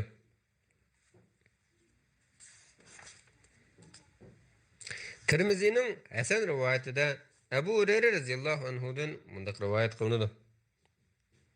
Biz taqdir haqida talash-tartиш qilishib tursak, payg'ambar sallallohu alayhi vasallam chiqib kelib, qattiq ochiqlandi. Hatto ochiqidan yuzi qizirib, ikki mag'zi anardek bo'lib ketdi. U mundaq dedi: "Sizlar mushunda qilishga buyurilganmi yoki men mushuning uchun sizlarga payg'ambar qilib vaatildimmi? Sizlardan ilgari o'tgan ummatlar bu vaqtda talash-tartиш qilganlik uchun halok bo'lib ketgan. Men sizlarning taqdir haqida talashmasliklarini qattiq tavsiya qilaman." Abu Davudning Hasan rivoyatida Ibn Umar radhiyallohu anhudan rivoyat qilinadiki, payg'ambar sallallohu alayhi vasallam mundaq degan: "Qadariya ruhi, taqdirga ishonmaydigan guruh bu ummatning majusiylaridir. Agar ular kasal bo'lib qolsa, ularni yo'qlamanglar. O'lib qolsa, jinozasiga qatnashmanglar." Tirmizining Hasan rivoyatida Nafi'dan mundaq rivoyat qilinadi. Bir odam Ibn Umarning qashiga kelib, "Palani san salom aytdi" degan edi. Ibn Umar uningga, "Anglashimcha u bidat paydo qilganmish. Agar u rostli bidat paydo qilgan bo'lsa, mendan uning salom aytmagan. Men payg'ambar sallallohu alayhi vasallamning bu ummatdan taqdir haqida talash-tartиш qilganlar ishida yer yutish, surat o'zgarib ketish yoki tosh yig'ish voqeasi yuz berdi deganligini anglagan edim" dedi. Abu Davudning Hasan rivoyatida Nafi'dan mundaq rivoyat qilinadi. Ibn Umarning Shamliq bir do'sti bo'lib, u do'sti bilan xat yozishib turardi. Bir kuni Ibn Umar uningga, "Anglashimcha sen taqdir haqida qalamqon so'zlab yuribsan. Bundan keyin menga xat yozg'ish bo'lmagan.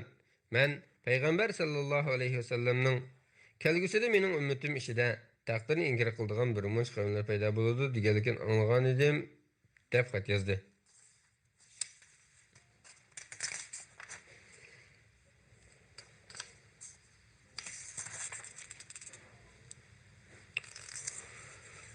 Ebu Ya'la'nın Mevsilideki ravileri işençilik rivayetinde Ayşe radhiyallohu anhadan rivoyat qilinadi ki, Peygamber sallallahu aleyhi ve sellem mundaq degan: "Hergizmi Allah xoligan ve Muhammed xoligan narsa bo'ladi demay, faqat Allah xoligan narsa bo'ladi denglar." Shuning bilan taqdir bölümü o'qilib tugidi. Allah xolisa ata adab, axloq va qoidalar bilimini o'qiymiz. Allah hammalarga foydali ilm ato qilsin. Assalomu alaykum va rahmatullohi va barakatuh.